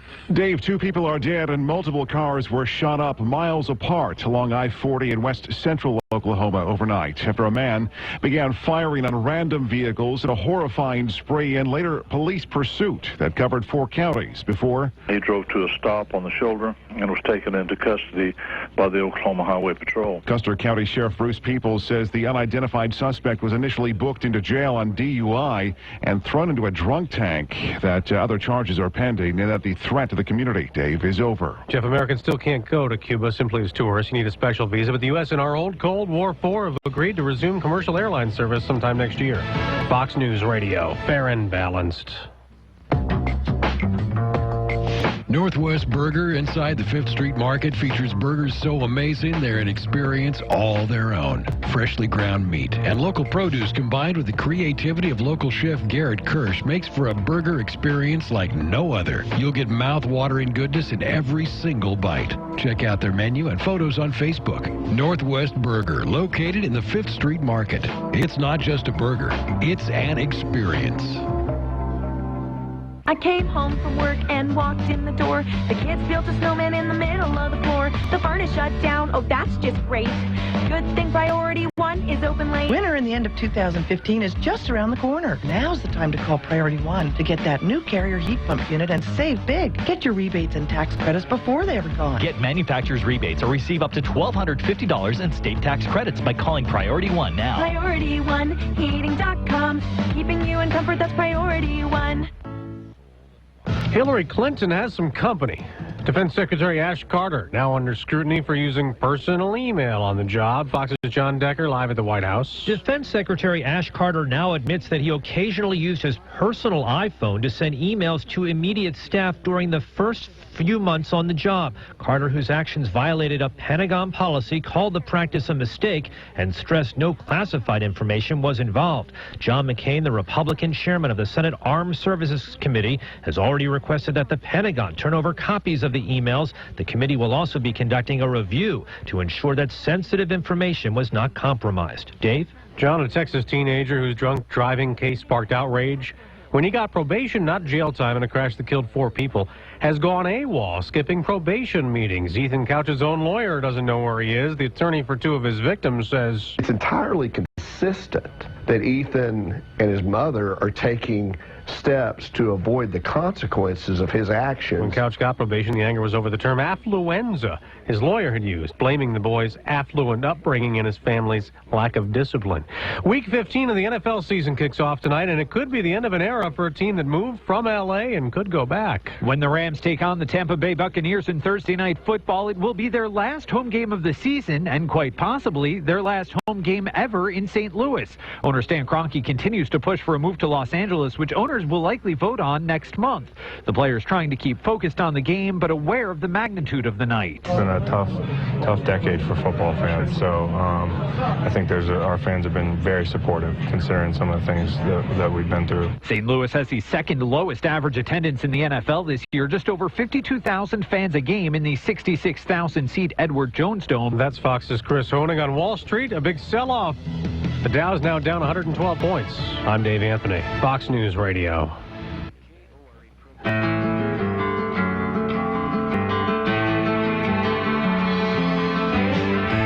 11:20 KPNW 8:05 with the wake-up call. Time now for the 11th day of a 12 days of Christmas. In it, the package, we've got a little stay at the inn at the Spanish Head. Get lodging and food and beverage. Nice. All right, and we're going to throw in with that the Oregon Mozart Players. They're going to be performing. We'll throw in a pair of tickets for that. And we're going to throw in the New Year's Eve show with the opera. You get with that. Then you got your ugly mug. And I think we have to throw in the live Mannheim Steamroller Christmas CD. And, of course, some hot chocolate. All right, callers 2 and 3. We need a contestant here at 541-45 KPNW. Hi, you're call number 1. Try again. KPNW, who are you? It's Tony. Say it one more time. Tony. Tony. Hi, Tony. Tony, where are you calling from? I'm Eugene. Okay. You're going against contestant number 2, which is whom? What is your name? Robert. Hi, Robert. How are you this morning? Excellent. You guys? Not bad. Where are you calling from? SPR. All right, the SPR. SPR. All right, 3 questions. Best of 3 is going to take home today's package. And to answer, just shout out your name. Copy. And make sure you have your radios turned down. 3 questions. Question number 1. Which department store created Rudolph the Red-Nosed Reindeer? And I got that wrong. Tony. Macy's. Macy's is incorrect. Robert. Robert. I just lost it. Never mind. Good. Okay. Looking for Montgomery wards. In some cases, we'll throw out, if you don't know, we might have a multiple choice thing. So if you don't know for sure, I want to try your hand at that. Can't give anybody the point for that. According to Buddy the Elf, as portrayed by Will Ferrell, what are the 4 main food groups? Tony. Candy canes. Syrup. I forgot the others. You know what? I'm going to give that to him. Well, before you do, I mean, Robert, do you know what it is? Can you name the 4? Well, I'm going to copy his 2. Candy cane, syrup. I want to say Captain Crunch and what was that other thing I had in there? Waffles.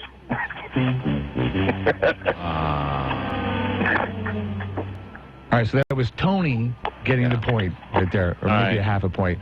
Question number 3. What do traditional Ukrainians put on their Christmas tree for good luck?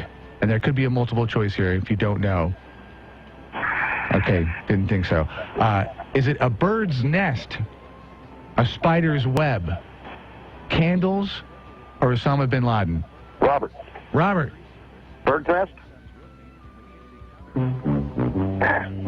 Tony, you want to take a guess? So left on the list is spider's web, candles, or Osama bin Laden. Candles. Oh. Okay, so with that being said, Tony, you're with. We'll give you like a half a point, but that's all you need. You're the winner. Congratulations, Tony. Thank you. Robert, you have another opportunity tomorrow. Tony, hang on. We need some information from you, but enjoy all the things that are coming your way at 8:09. The Wake Up Calls, 12 Days of Christmas on KPNW. Hi, I'm Bill London, Burrito Amigos' biggest fan. The holidays are all about tradition, and Burrito Amigos has a tradition of their own. It's not quite as renowned as the Christmas tree, but give them 100 years, a couple of enchilada carols, and a Charlie Brown special, and it'll be bigger than Rudolph. It's the annual Burrito Amigos Holiday Enchilada Plate with rice and beans. You can get your enchilada with beef, chicken, cheese, or chili verde. Bill London, taste test aside, the chili verde has a nice little jalapeno bite to it. It's really tasty. Burrito Amigos has offered the holiday enchilada special for 20 years, and it's only $7.75. The holiday enchilada plate special runs till December 31st. So after you're done holiday shopping, or before, make Burrito Amigos your stop. Consider it your chance to forward a tasty holiday tradition to your ancestors, like mistletoe and Ralphie beating up Scott Farkas. And don't forget, a great stocking stuffer is a Burrito Amigos gift certificate. Give the gift of burrito-y goodness. I made that up. Burrito Amigos in Eugene and Springfield. Looking for a new utility vehicle experience? Now during the Power to Do Great Things sales event, get a Kubota RTVX, the best-selling diesel utility vehicle in the industry. They've earned their place by being durable and reliable. Now get a new RTVX series for 0 down and 0% APR financing for 4 years. And for a limited time, get great customer instant rebates. Now through December 31st, 2015, call toll-free 1-888-465-8268 for details about cost and terms. See Mid-Valley Tractor, locally owned for 30 years, just a mile and a half past the Beltline on Highway 99. $1,999. The Coburg Road Car Wash makes your holiday season easier and cleaner. The Money Saver Car Wash card saves you $6 on 6 washes. Just $36 for 6 washes or $54 for 6 washes with a polish and a clear coat. It's a great gift idea, the gift of a clean car. Oh, and get a card for yourself, too. The Money Saver Wash card at the Coburg Road Car Wash. They're just a quarter mile north of the Oakway Center. Coburg's car wash system is better for the environment, and I think you'll agree, better for you.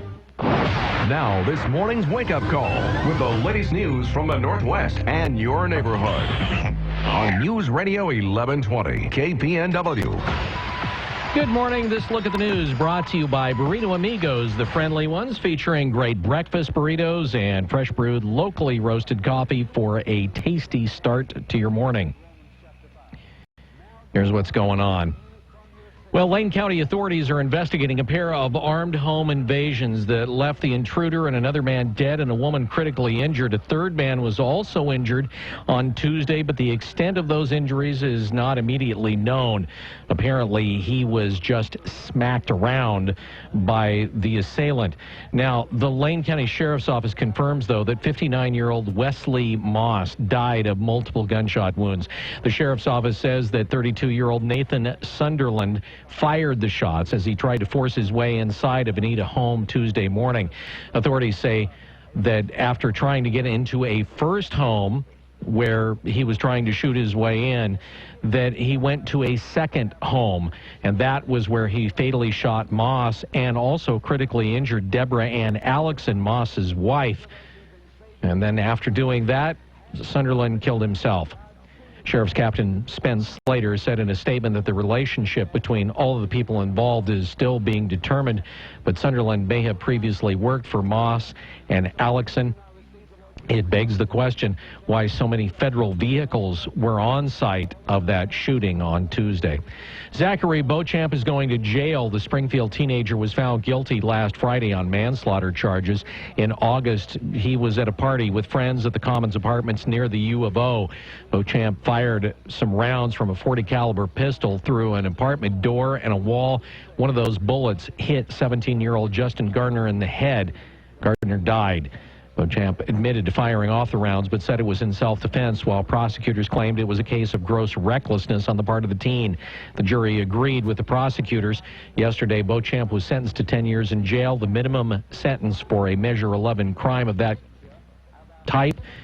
He'll also receive 3 years of post-prison supervision. The National Weather Service says flooding is most likely today and Friday for northwest Oregon. We're going to stay in a really active period. So we have actually an atmospheric river setting up, and so that's just going to be pumping a lot of moisture in, subtropical moisture actually, and it's going to just keep us very wet and pretty moderate temperatures. Leanna Brackett with the National Weather Service says that the Weather Service expects heavy rains to continue through tonight. The storm total of rainfall is expected to be about 7 inches in the Coast Range and Cascade foothills. Down here on the valley floor, we're expecting about 3 inches worth of rain. That's going to cause a rise in the rivers, particularly those smaller tributaries running into the Willamette, like the Marys River, the Lucky Mute, the Pudding Rivers, etc. The Willamette, for its part, is forecast to remain below flood stage, but still is going to be running somewhat high through early next week. And with that, there's a chance of more mudslides and debris flows because of all of the rain and the fact that the ground is already pretty much saturated with moisture. The types of places where landslides occur tend to be bases of steep hillsides, places where slopes of hills have been excavated, the bottoms of canyons, below steep slopes, those kinds of places. Ellie Ryan Hansen with the Oregon Department of Geology says you can go on the internet and find the spots where landslides or debris flows have occurred in the past. That's where they're most likely to occur in the future. At least for now, the Lowell School District won't spend any more time discussing a new policy that would allow teachers and administrators to carry guns at their respective schools.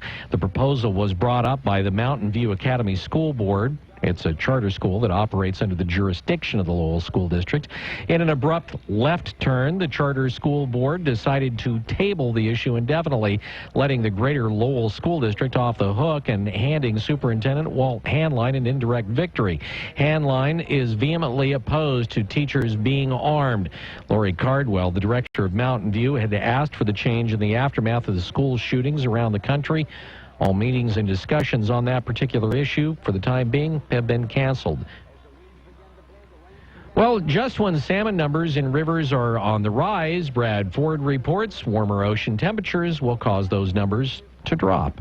What it said. Oregon State University researchers have been looking at how salmon are affected by warmer ocean temperatures. Elizabeth Daly says it affects their eating habits. They spend more of their time eating and searching for food versus avoiding the predators that are in the ocean. And that leads to salmon weighing less and more of them being eaten by predators. The recent El Nino warming will have an impact. We will see fewer numbers of returning salmon in the next several years after that. Their study looked at 30 years of ocean temperatures and salmon survival rates. I'm Brad Ford, KPNW.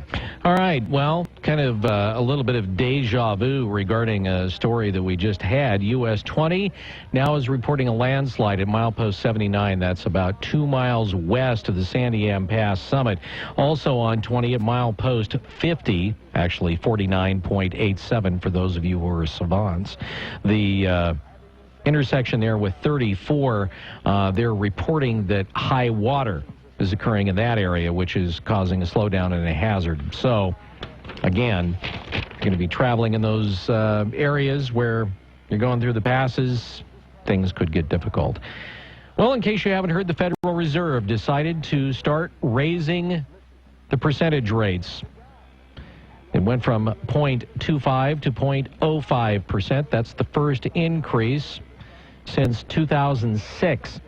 Wall Street had widely expected the Fed to raise the interest rates from its long-held near-zero range. What it says, basically, is that the Fed thinks the U.S. economy is strong enough now to resume a bit of normality. The fact that interest rates are not at 0% anymore shows that the economy is strong enough to get back to normal with the rate rises. And you can expect that political leaders and the president are doing some sort of victory lap with their hands in the air saying, we won, we're right. Economist Andrew Stevens says there could be more raises in the interest rate, but they're going to happen at a very slow pace. A bipartisan group of Oregon and Idaho senators praised congressional leaders for boosting wildfire funding in a year-ending spending bill, and they vowed to continue pushing for a long-term solution. The bill directly funds firefighting at 100% of the 10-year average of firefighting costs, and additionally, it'll contain about $600 million in rollover reserve funds that can be used in the event of catastrophic fires, which will reduce the severity of what's referred to as fire borrowing by the U.S. Forest Service and the Interior Department. Legislative leaders, though, say it lacks a long-term solution, and it does little to free up new funding for fire prevention or hold down long-term firefighting costs. The bill will treat the largest and most destructive fires as natural disasters and allow agencies to use funding from disaster funds that are similar to the ones that pay for hurricanes and tornadoes and the like. The Forest Service and the U.S. Department of Interior estimate the largest 1% of fires account for 30% of the fire budgets. Oh, you got to love the city of Portland. By golly, they're standing up tall, that city council is, and they're saying, Donald Trump, you're a bad man. And they don't like his call to ban Muslims from entering the country. Mayor Charlie Hales says Trump is wrong. There is poisonous speech in national politics, Mr. Trump in particular, and where we need to stand on behalf of the values that this city loves. Okay, while this seems pretty straightforward, it's not. Because what the city of Portland actually make that the city councilors of Portland planned to pass was an actual anti-Donald Trump resolution. But it changed because the Secretary of State's office says you can't do that. Now, the resolution that passed the City Council Wednesday focused more on supporting the Muslim and immigrant community. It still includes a thinly veiled reference to Trump's call for a ban on Muslims entering the U.S., but it doesn't name him outright. but it did. And city officials received a call from the Secretary of State that told them that a staff-prepared resolution cannot, by law, use Trump's name because state election law prohibits public employees' time and money from being used to support or oppose a political candidate, which is what this did. So in other words, this is all political posturing. The original resolution, quote, censured Donald Trump. That's the way that it was worded, and referred directly to Trump's, and I'm quoting again, vitriolic and divisive comments. The new resolution says Portland doesn't tolerate hate speech and welcomes all immigrants and refugees.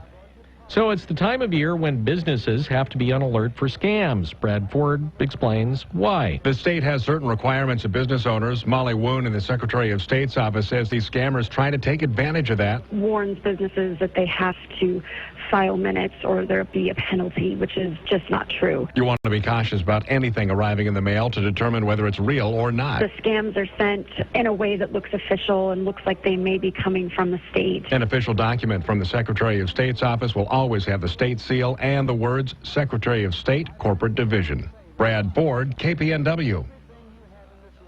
This look at the news brought to you by Burrito Amigos, the friendly ones. You're up to date from KPNW.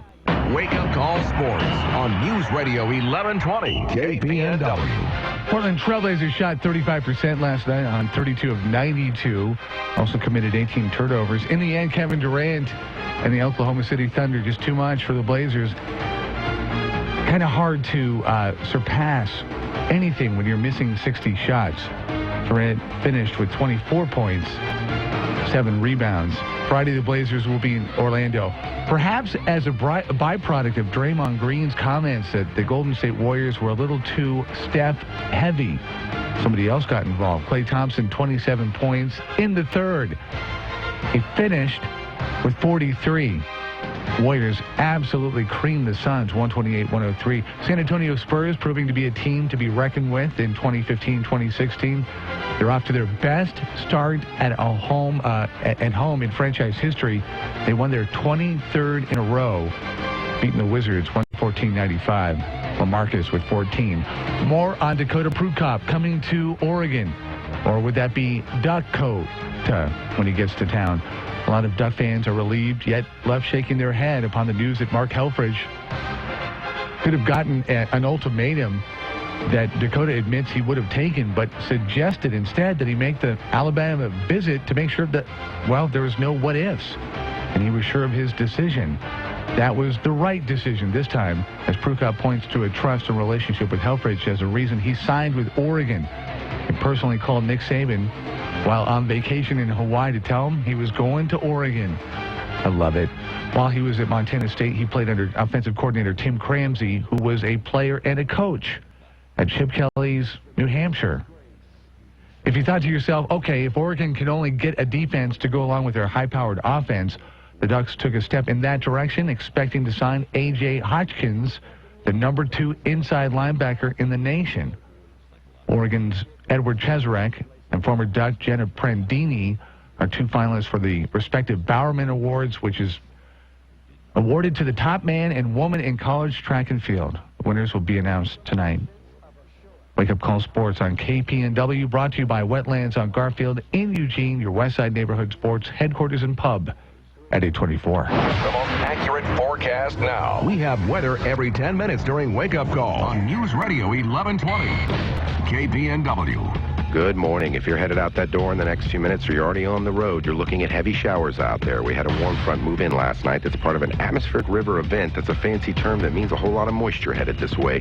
Now, right now, we've got temps in the mid-40s out there under mostly cloudy skies. Winds out of the south at 5 to 10. This afternoon, we have a 90% chance of more heavy showers off and on. We could pick up as much as an inch. Highs look to be in the mid-50s out there. Winds will pick up out of the south at 5 to 10. And the rain looks to continue right through the evening into tomorrow.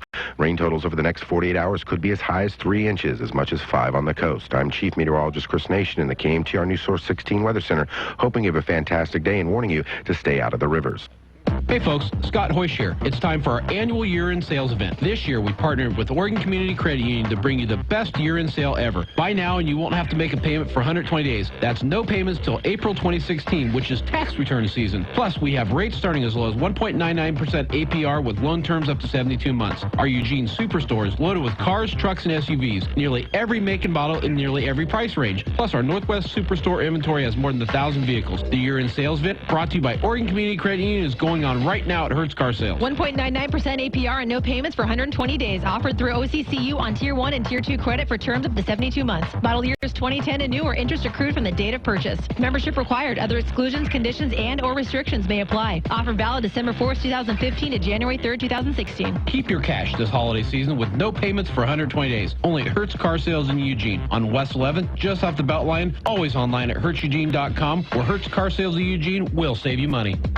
Whether it's new or recycled office furniture, Oregon's most respected office furniture dealer is Office Furniture Direct in Portland, selling furniture throughout the state. Office Furniture Direct has clients up and down I-5 and is making trips into Eugene every month and can be your source for the best price and finest installation. Save money on quality office furniture at Office Furniture Direct at ofd-pdx.com.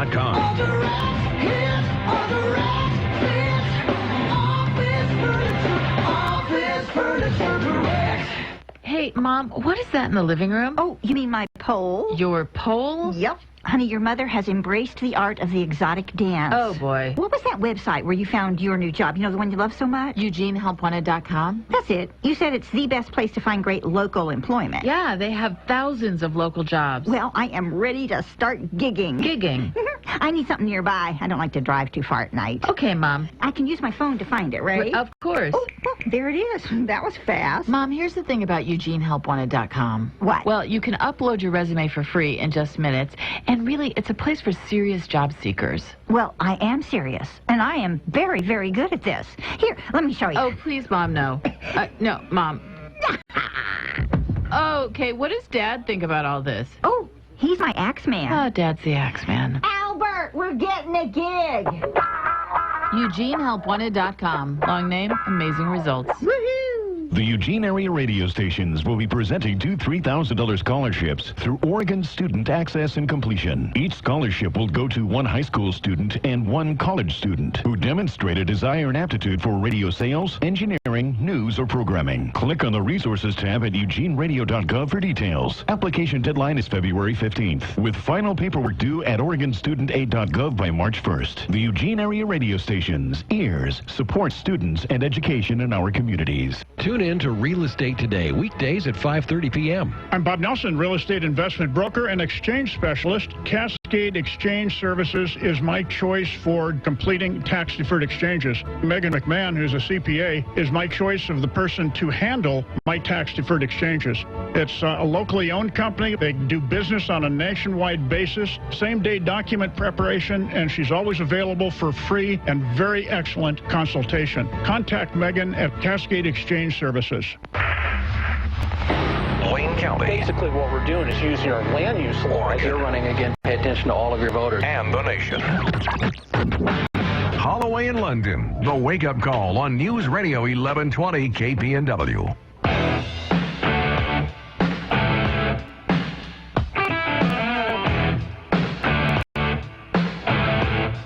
News Radio 1120 KPNW.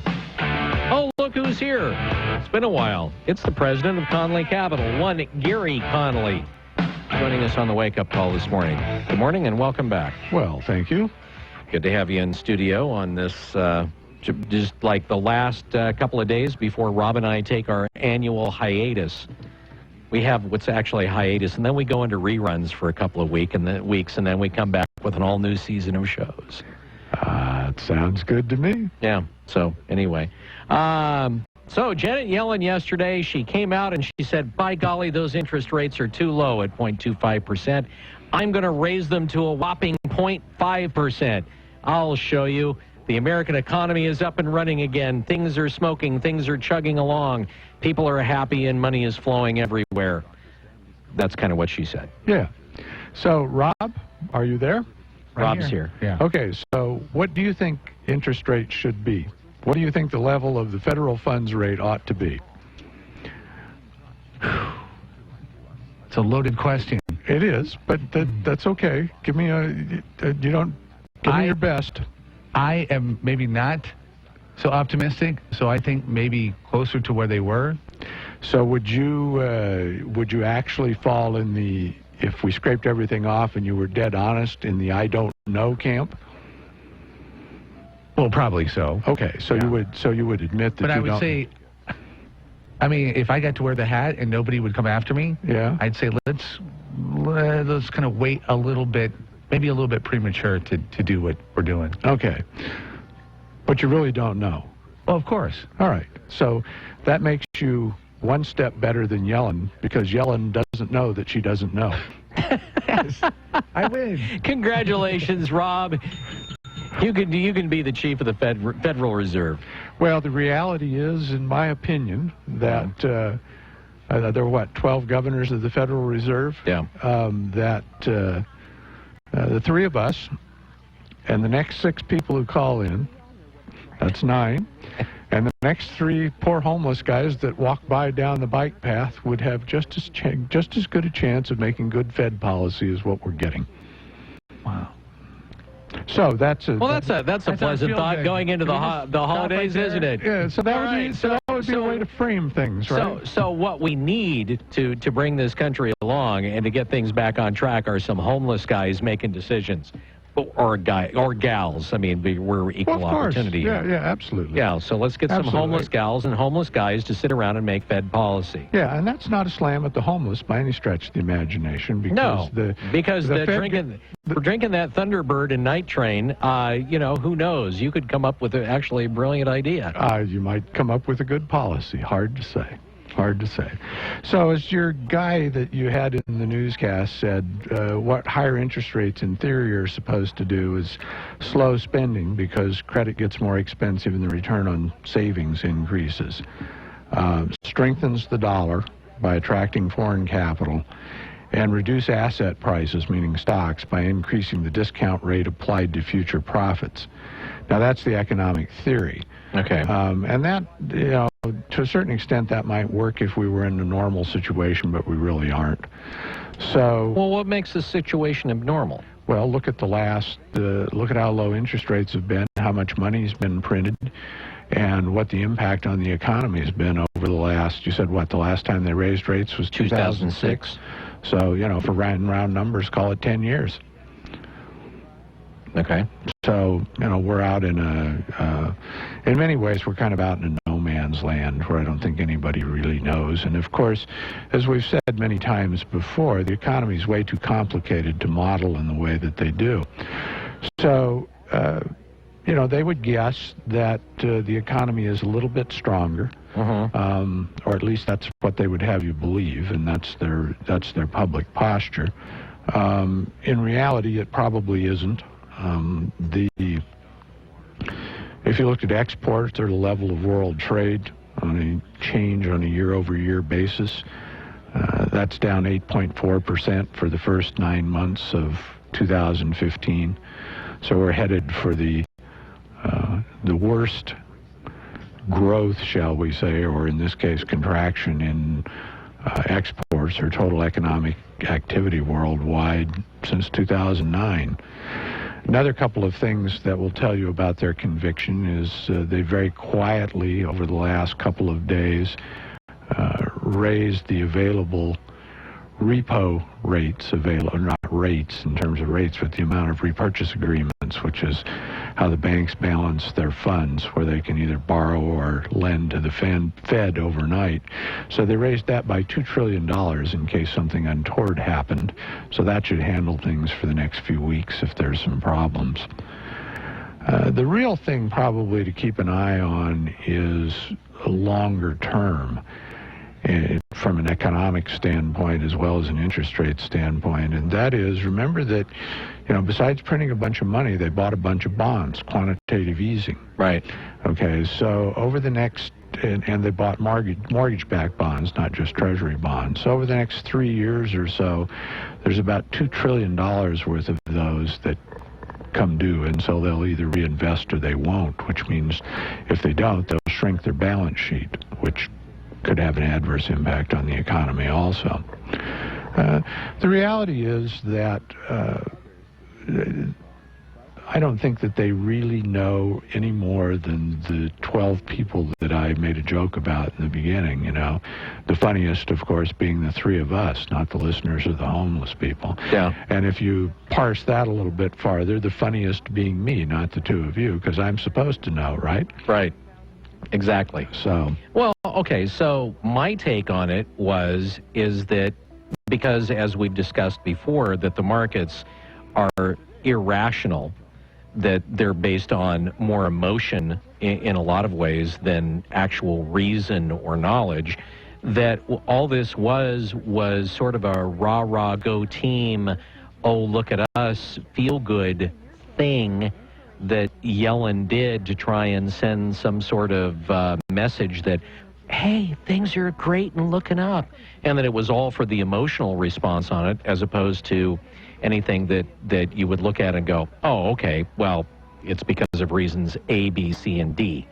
Yeah, there's probably a lot of politics mixed in there, too. Remember, we're going into an election year. All right. And so, you know, got to get things squared away for the Democrats. Well, squared away, period. Yeah, for the Democrats in this case. But, I mean, if you know, if it was the other way around, it'd be squared away for the Republicans. Yeah, I mean, I don't think, as I've said more than one occasion, I don't think they're going to make a whole lot of difference in the long run in terms of who gets elected, basically because of the corner we backed ourselves into over the last decade. One of the things that is important, though, about this, and that at least in the short run would appear to have some impact, in the long run is going to also, is that the dollar continues to get stronger. And to the extent that the dollar continues to get stronger, that puts pressure on commodity prices, which puts pressure on any commodity exporters, whether it's oil, copper, iron ore, etc. It attracts more capital here, and to the extent that every place else gets weaker, we're actually the strongest of the weak. And so, to the extent that that continues to happen, that's something that's going to be worth watching. Puts pressure on profits of anybody who makes at least part of their money, which is any large company, and other than dollars, and has to translate it back. So I think over time, the level of the dollar is really something that needs to be carefully watched. What's the nugget? What do we take away from this? What's the big learning, other than being the strongest of the weak, we can kick sand in our own faces? Other than that, what's the nugget here? Well, I think the nugget is that, as usual, things probably will just continue to muddle through. There are some other, like the derivatives that we've discussed before, and a lack of liquidity that could cause something to really go off the side. But I don't think the economy is much stronger. I think you may see interest rates go down as opposed to up in the next move. Or maybe they go up one more time and then they go down. They probably get back to zero before they get to 2 or 3%. And all of that is really just a sign of weakness, which you need to keep in mind as a backdrop for your own life, your own investments, your own employment situation, your own college situation, your own saving for retirement situation. None of this means things are any better than they were. Gary from Conley Capital. Gary Conley is his name. You can find him on the web at conleycapital.com. It's 8:39. We'll see you in 2 weeks after the first of the year. That you will. All right. Take care. Gary Conley on the Wake Up Call this morning. Coming up next, it's Fred U. Kraft on KPNW. It's the latest Wake Up Call market news. This is the KPNW Business Report. This is a Bloomberg Market Minute. Stocks are lower as energy shares weigh on the market. The S&P 500 has declined 1.3% in December, bucking a trend of strong performance. Historically, the bulk of the final month's gains arrive around the same time as Santa Claus and last through the end of the year. The drug company entrepreneur who rocketed to infamy by jacking up the price of a life-saving pill from $13.50 to $750 was arrested this morning on securities fraud related to a firm he founded. Martin Shkreli ignited a firestorm over drug prices in September and became a symbol of defiant greed. Prosecutors charged him with illegally taking stock from a biotechnology firm he started in 2011 and using it to pay off debts from unrelated business dealings. Krispy Kreme is pushing deeper into Starbucks territory. The company is doing more to promote its coffee. At a test location, workers are grinding beans and using a manual espresso machine to make lattes and cappuccinos. According to Donna Ho, Bloomberg. Creative Clock is having a sale, a Black Friday sale, liquidation sale, moving sale, super sale. Call it whatever you like, but you have to see it for yourself. Creative Clock on Conger is having a once-in-a-lifetime sale, and it's happening right now. Creative Clock at 730 Conger in Eugene. Levitt's Freight Service is looking for experienced flatbed drivers who come ready to run hard and get paid top wages. Drivers can earn as much as 50 cents per mile. Get behind the wheel of a newer, well-maintained fleet at Levitt's. Right now, drivers living along the I-5 corridor will run superior miles and get through the house weekly. Call Levitt's Freight Service now and ask for Jordan Williams and be treated like the professional you are. Hi, this is Jordan Williams from Levitt's Freight Service. Join our team. Call me now at 800-935-4236. Again, that's 800-935-4236. And let's talk about your future. Catch Rush Limbaugh Monday through Friday, 9 to noon, right here on KPNW. Sponsored in part by Sun Automotive. Sun Automotive has 3 convenient locations in Springfield and Eugene. They can service or repair your vehicle from bumper to bumper. Call Sun Auto at 746-6430. It's the Wake Up Call on News Radio 1120 KPNW. Joined on the Wake Up Call this morning by Sue Ann Baker. Behind the Shades, the name of the book, a female Secret Service agent's true story. She was one of the first Secret Service agents to be a female and serve in the Secret Service. What was the first, actual Secret Service assignment assigned to a particular person? Do you remember who it was? Oh, of course. I got a first-class ticket to Hawaii, and I had never been that far west. And it was to protect Lon Nol of Cambodia. He was very friendly to the United States. It was during the Vietnam War, so it was in our interest to keep him alive. My second assignment, however, was even more interesting because I was an undercover camp counselor, and I was protecting Caroline Grimaldi from Monaco. The Wake Up Call. Her mother was Grace Kelly, and her father was Prince Rainier. News Radio 1120 KPNW. Being there matters, and in a world that can be uncertain, your United States Navy protects and defends America on the oceans. Where there are threats against America, anywhere around the globe, your Navy ships, submarines, aircraft, and most importantly, tens of thousands of America's finest young men and women are ready to defend America at all times. When pirates threaten commerce, your Navy is there to ensure the world's oceans are safe and free from attacks. When disaster strikes, like the typhoon that devastated the Philippines in 2013, your Navy was there, providing medical supplies and relief to those in need. When drug traffickers attempt to use the ocean to ferry narcotics to our borders, your Navy is there defending America. Your Navy is deployed around the world, around the clock, always ready. When it comes to protecting and defending America, being there matters, and America's Navy is already there.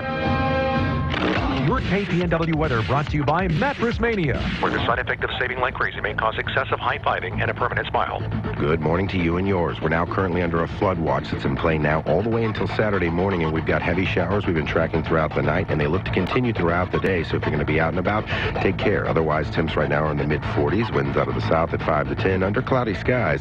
This afternoon, mostly cloudy skies look to continue. The winds will pick up at about 5 to 15, with a few gusts up to 20, and will reach a high in the mid-50s, thanks to the warm front that's helping to create all these showers, bringing those temps up. We could pick up as much as 1.5 inches over the next 24 hours, and the rains look to continue right through Friday into the weekend. Please stay out of the rivers. They're going to continue to rise, getting close to flood stages late Thursday night into Friday morning. This looks to be a major event. I'm Chief Meteorologist Chris Nation in the KMTR News Source 16 Weather Center, hoping you can stay dry. We'll do it live. The Wake Up Call with Holloway and London. We'll do it live. 1120 KPNW. This is boring as burnt toast. I'm glad he threw that in there because I had the same thought. Yeah. You know, this would be a great time for a little raft. I got the new vest. I'm ready to go down there and go down and run around the river. Take a paddle. Maybe do a little wading out there. Oh, yeah. That'd be fun. Getting your knees wet. It's got kind of like a hot chocolate look to it. Oh, yeah. A little high. Yeah. Some river fun right now. Yeah. Perfect time of year to be. We digress. Fred Crafts. from Radio Redux is in to talk about the opening night and really the whole weekend of Miracle on 34th Street. But before we get to that, I guessed earlier this morning that your middle initial was U and your actual middle name was Ulysses. Was I close? I'll say P. He says P, I say U. He's closer than you are. Okay. Because it's J. Oh. Okay, so... How'd you come up with you and... Ulysses? I don't know. Fred Ulysses Kraft. It just had kind of a nice ring to it. Ring, yeah. I knew a Fred Phillips in elementary school, so that's why. Oh, okay. Yeah. Fred J. What does the J stand for? Jedediah. Jeffrey. Jeffrey. Okay. See, Tanya J. Powers wouldn't tell us. Yeah. Fred Crafts. Does tell us. Full transparency Thank here. you. Thank you. Anyway, welcome back to the show. Thank you. Fred, before we start about and talk about the show, let's kind of give an overview. We assume that people know what Radio Redux is, but there might be one half of a person out there that doesn't know. Always new people moving into the area, so we'll explain it for them. Yes, Radio Redux is a repertory theater company here in Eugene, and we do reimaginations of the old radio programs. Old-time radio is kind of a genre that's called now, and so they're programs back from the 1930s and 40s primarily, sometimes into the 50s, and we do them live on stage at the Holt Center for the Performing Arts. So we don't do them on the radio, but we do them on the stage, which means that you see us on stage reading from our scripts and acting it out, mostly with our voices, and we have live sound effects and live music.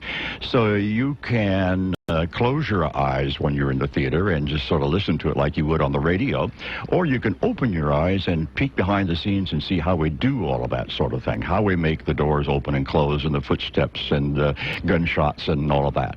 So it's a full production.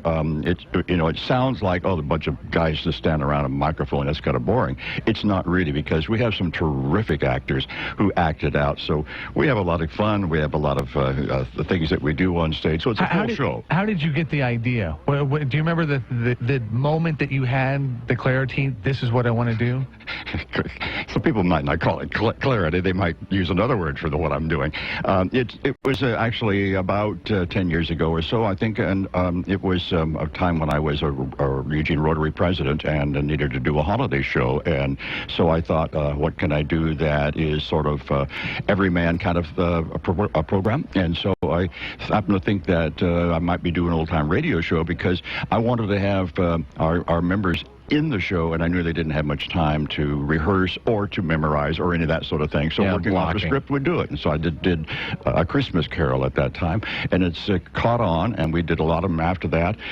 Started expanding our repertoire, and so now here we are in our 7th season. We've done almost 30 full shows, probably 50 different scripts that we've done over the years. Wow. Yeah, that's kind of how I feel too when I look back number. at it. It was sort of like one show and do another show. It was like one foot step in front of another all through the years. And we look back at it, and we've had a marvelous history of doing old shows like Maltese Falcon, Casablanca, Stagecoach, The War of the Worlds, all kinds of shows. So we opened our show season this year with The Thin Man, which was a big request all through the years. People loved The Thin Man, and so we had a lot of fun with that. So you're doing the classics that everybody knows about. Is there any plans to do an original? Well, we have done an original. It was an original cowboy version of A Christmas Carol that I called The Scrooge in Love. And we did that several years ago, and we will do those sort of things in the future. Our version of The Wonderful Wizard of Oz will be somewhat of an original based on the book, but not based on the movie. When is that? That comes up Valentine's Day, actually. Oh. Great family show, so we'll be doing 3 performances of that. We've just added the 3rd performance because interest is so high in that, and we'll be doing that the 12th, 13th, and 14th of February. For a point of reference, it was pretty common back in the 40s to take popular movies of the day, condense them, and turn them into radio shows. It's a Wonderful Life, for instance, I bring this up occasionally, that the voice of it was the guy that did actually Elmer Fudd from the Warner Brothers cartoons for Clarence the Angel, which added a completely different dynamic. A completely different dynamic to the story of George Bailey. It was hilarious. Anyway, but it was common that they did that. Now, did they also do that with The Miracle on 34th Street? Yes, they did. This is Lux Radio Theater, and Lux was what I think of as an early day infomercial. It was a way kind of to keep these movies going out in the hinterlands, kind of a big hour-long advertising thing for it. It was an hour-long version, actually about 55 minutes, because they did a lot of their own commercials, and just a way, like I say, to let the people know all across the nation this is really fun and great. I want to go see that movie. So Lux just did one movie after another, after another, after another. And these are hard scripts for us to do now because a lot of those movies, frankly, were not very good, and they just sort of fell off the radar. And so if we use them as a title, nobody knows quite what they are, except for classic movie buffs. Do you ever include live commercials in the shows for we fun? do. Our commercials have turned out to be quite popular. Sometimes I think there are people who actually come to hear the commercials. I write the commercials, frankly, and they are all spoofs on commercials. So I've made Lux Flakes, Lux soaps, into a giant conglomerate that produces just about everything under the sun. So it's sort of like Acme from the Warner Brothers cartoons. It's very much like going back to the meme. Really? Yeah, so it's a lot of fun to do that, and they're all spoofs. They're just completely out there, and oftentimes we have the Jewel Tones with us, and they do singing parts of the commercials. So they become, a singing head and a tail, but the middle part done usually live by one of our announcers. Sometimes known as a donut in the biz. That's it. You, by the way, you have a great Santa Claus. I've seen photos, and your Santa is amazing.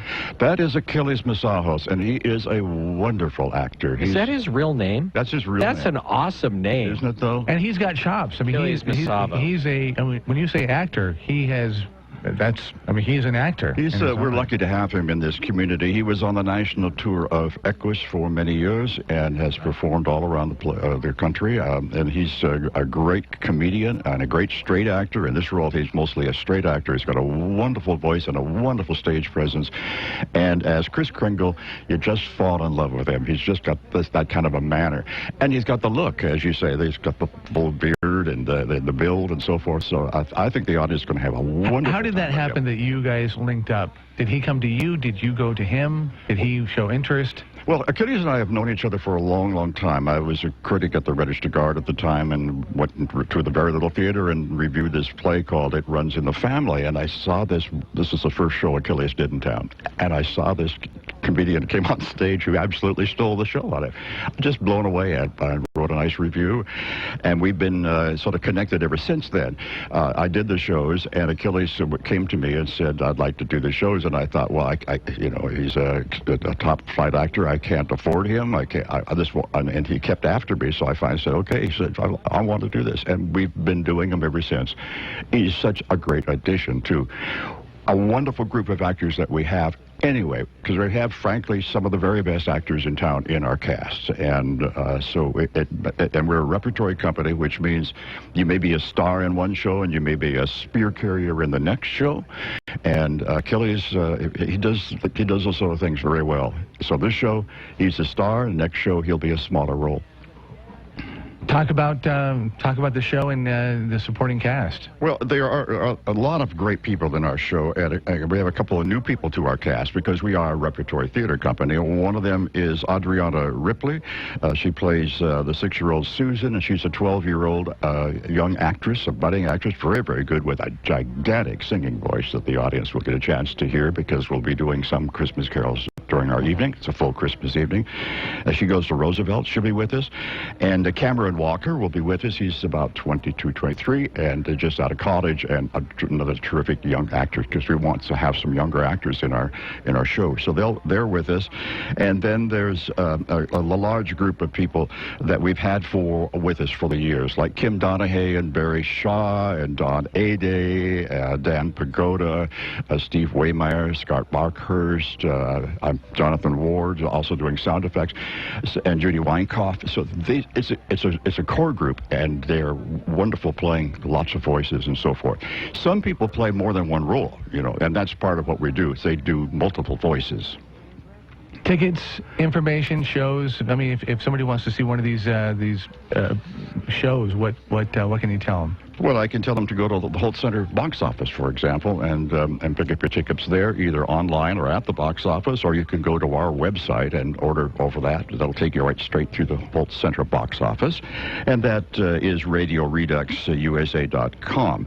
So the shows are 7:30 p.m. on Friday and Saturday of this week, and then a matinee on Sunday that's at 2 o'clock, and they're at the Holt Center box office, and our tickets are they start at $18. We keep them down low, so there's a good price for everybody, and kind of our Christmas gift to the community. And also, I should say, I know everybody comes in and says, your tickets are going fast. Our tickets are going fast, and so people should get on it if they want to see it and not be turned away, as people have been at previous shows. And so you just throw them out. You have like a bouncer that says, sorry, you're late, and just chucks them out. That's what we do. I thought so. I figured you'd be aggressive. Of course we do. Last event, there was kind of a pre-chat. Was that something special, or do you do that for all we do that every show. That's about 45 minutes before curtain time. Patrick Laconio, who is a teacher and an author, expert in He does a great radio. job. And thank you, and we think so. And he talks about the show and the movie, and it sort of sets people up for what they're going to see. So that's free, and it happens 45 minutes before the show. About 10 minutes before the show, there'll be a little Christmas sing-along for folks inside the theater, also during intermission. So we've got a number. We've got a selfie photo booth with Santa Claus and an elf that you can get your picture taken, and all that sort of thing. So we're making a full evening out of it for people. RadioReduxUSA.com if you want to check out the website and get more information. But opening night tomorrow, not tonight. All weekend there's shows at the Holt Center. Fred, thank you so much for coming in. Thank you, guys. Happy Merry holidays. Christmas. A 12th day of Christmas tomorrow, 6:05. It's time for Discount Windows Win-Win Sale, Lee. I remember that one, Vic. Customers win by receiving 10% off our professional installation, and we win by keeping our install team busy all year long. That's right, Lee. Folks, at Discount Windows, get 10% off your window installation booked through the end of January. 10% off our already competitive install prices. That really is a sweet deal. Discount Windows carries Energy Star rated windows that may be eligible for a rebate from your utility company. We're working with Energy Trust of Oregon to help you reduce energy costs and improve comfort in your home. We're doing our part to help lower your monthly utility bills. Don't miss Discount Windows Win-Win Sale. Hurry win! Discount Windows, we do windows, doors, and installation for less. Don't miss Discount Windows Win-Win Sale. Highway 99, Junction City. Open 7 days a week. CCB 180018. Gunrunner Arms in Junction City is the fastest growing gun survival and outdoor store in the valley. You'll find the best holiday prices on new and used guns, Liberty safes, survival gear, scopes, packs, steel targets, ammunition, reloading supplies, and Dillon and RCBS reloaders. You'll also get reloadable gift cards for your favorite outdoors person. I'm Bill London, the Gunrunner Elf, reminding you to check for in-store holiday specials. Gunrunner Arms on the corner of Highway 99 and 36 in Junction City. Holiday hours 9:30 to 7 Monday through Saturday, and Sundays open 11 to 4:30. What's your most important document? This week, a paid invoice. The McGrath proposal. Olivia's adoption papers. Documents are who we are and what we do. With intelligent printers and MFPs, customized apps and services, Kyocera Document Solutions helps companies capture, distribute, and manage the many documents that matter. Because if the document is important, my winning business plan, the company is important. Learn more at oldtrex.com. Ice cold, refreshing. Now it's not the weather. It's Pepsi giveaway time at Three Rivers Casino Resort.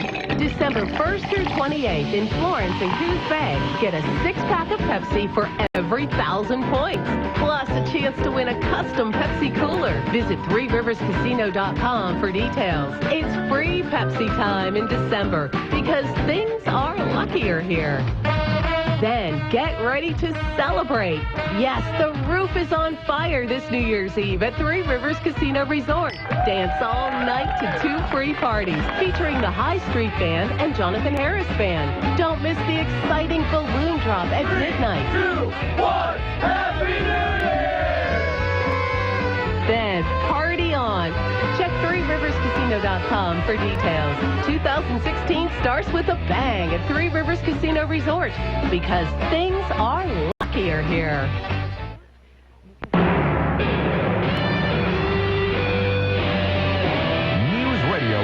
720 KPNW, Eugene, Springfield, USA. Fox News Radio, I'm Lisa Brady. Metal detectors at Disney and more schools closed by threats. Fox News Radio's Eben Brown with this live. And Lisa, visitors to Disney World here in Florida or Disneyland out west or to SeaWorld parks around the nation will now be asked to pass through magnetometers. The increased security measures come as school districts around the nation receive similar but less than credible threats. Los Angeles shut their city schools down earlier this week. 2 Indianapolis suburbs are doing the same today. The school systems in Houston, Dallas, as well as Fort Lauderdale and here in Miami are keeping schools open despite getting ominous warnings. Lisa. Thanks, Eben. President Obama is at the National Counterterrorism Center due to speak shortly after a threat briefing from his national security team. The U.S. defense chief says he didn't do the right thing, using his personal phone to send government emails. But Secretary Ash Carter insists they were not classified emails and that he stopped a few months ago. Still, he tells reporters in Iraq he should have known better. The head of the Senate Armed Services Committee, Republican John McCain, says his panel will conduct a review. Federal investigators meeting with Chicago's mayor in a civil rights probe of the city's police force. Fox News Radio's Jeff Manasso, live in Chicago. Lisa, the meeting with Chicago Mayor Rahm Emanuel comes amid continued protests and calls for him and other local leaders to step down. He previously dismissed the DOJ investigation into police practices, but then welcomed it. It all stems from the police shooting death of a black teen last year and the 13-month-long investigation and delay of the release of dash cam video showing Laquan McDonald being shot 16 times. The officer is now charged with murder. Thanks, Jeff. Meantime, no word of a possible retrial yet in Baltimore, where lawyers met in the judge's chambers a day after a hung jury in the first police officer trial for Freddie Gray's death. Fox News Radio, fair and balanced. Do you have a retirement account? Is it likely to go up 60% or down 60%? Wake up. Low interest rates support the market, and it won't last forever. It's time to hedge with solid gold. You will regret not doing so in the next market crash. Do it right. Don't pay a setup and storage fee. Discover how. Call Goldworth. Request the IRA guide free. Call 800-257-GOLD. 800-257-GOLD. Visit goldworth.com. While most video surveillance solutions capture and store hours of nothing, CUDA Eye by Barracuda Networks only captures video when something happens. Once captured on camera, the video evidence is immediately encrypted and sent to the cloud for safe storage and easy retrieval from any web browser or mobile device. With CUDA Eye, there's no network configuration or software to install. Just plug one or more cameras into your network to better protect your business. Don't get caught with nothing. Do something about it. Check out CUDAEye.com. That's CUDAEY. From the Fox Sports Studios in Los Angeles, here's David Gascon. Well, the Golden State Warriors, they're ready for another streak, aren't they? Throws it outside to Klay Thompson. Here we go. Off the dribble, spins. He's at the line. He'll take the three. It's up and good. Got it. 43 for Klay. And that's what he finished with, too, on the Warriors radio network. Draymond Green had a triple-double, though. He had 16 points, 11 rebounds, 10 assists. Golden State 128, Phoenix 103 in OKC. It was all about the Thunder. Down the lane, Durant steps back, fires the angle left, 12-foot jumper, nestles through as Kevin Durant pours it on with points 23 and 24 in less than 3 quarters. 24, 7, and 4 was the stat line for him. OKC 106, Portland 90. Clippers have won 3 in a row. They beat the Bucks 103-90. In Major League Baseball, Cleveland Indians have picked up left-handed pitcher Joe Thatcher. For a complete scoreboard, head on over to... Any Tom, Dick, or Harry can tell you that Geico could save you money on car insurance. But since money talks, why not go straight to the source? Hey, Harry's Money here. And the day Harry went to Geico.com and switched his car insurance was the day I got to hang around. Finally, boys bonding, bada bing, bada boom. No wonder Geico has 97% customer satisfaction. Personally, I give him 100, but that's just my 2 cents. That was funny. Geico. 15 minutes could save you 15% or more on car insurance. Hi, I'm Ryan Seacrest for RAD. Over 300 people in this country are killed every week by a drunk driver. That's the equivalent of 2 747 plane crashes every single week. And the problem isn't going away unless we all do our part to stop it. So if you see someone who's about to drive after drinking, get the keys. Don't leave it up to anyone else. Friends don't let friends drive drunk. A public service announcement brought to you by RAD, the National Association of Broadcasters, and the Ad Council. Hi, I'm Andrew Bizantz, the music director of Eugene Opera. I would like to invite you to join us this New Year's Eve as we continue our expanded 39th season with Donizetti's dramatic masterpiece, Lucia di Lammermoor. Eugene Opera's production will star Metropolitan Opera soprano Leah Partridge as the fragile Lucia who is driven to madness and murder, and Eugene favorite David Gustafson as her passionate lover Edgardo. Eugene Opera is also pleased to welcome baritone Malcolm McKenzie as Lucia's calculating brother Enrico, and legendary bass Kevin Langen as the sympathetic Raimondo. Donizetti was at the height of his musical and dramatic powers when he composed Lucia. The opera's score is memorable from the first notes of the prelude to the famous mad scene and haunting final aria. Please join us at the Holt Center on Thursday, December 31st at 7:30 p.m. or Sunday, January 3rd at 2:30 p.m. For tickets or more information, please call 541-682-5000 or visit our website at eugeneopera.com. It's 9:06 and time for Rush. Rush Limbaugh on News Radio 1120 KPNW.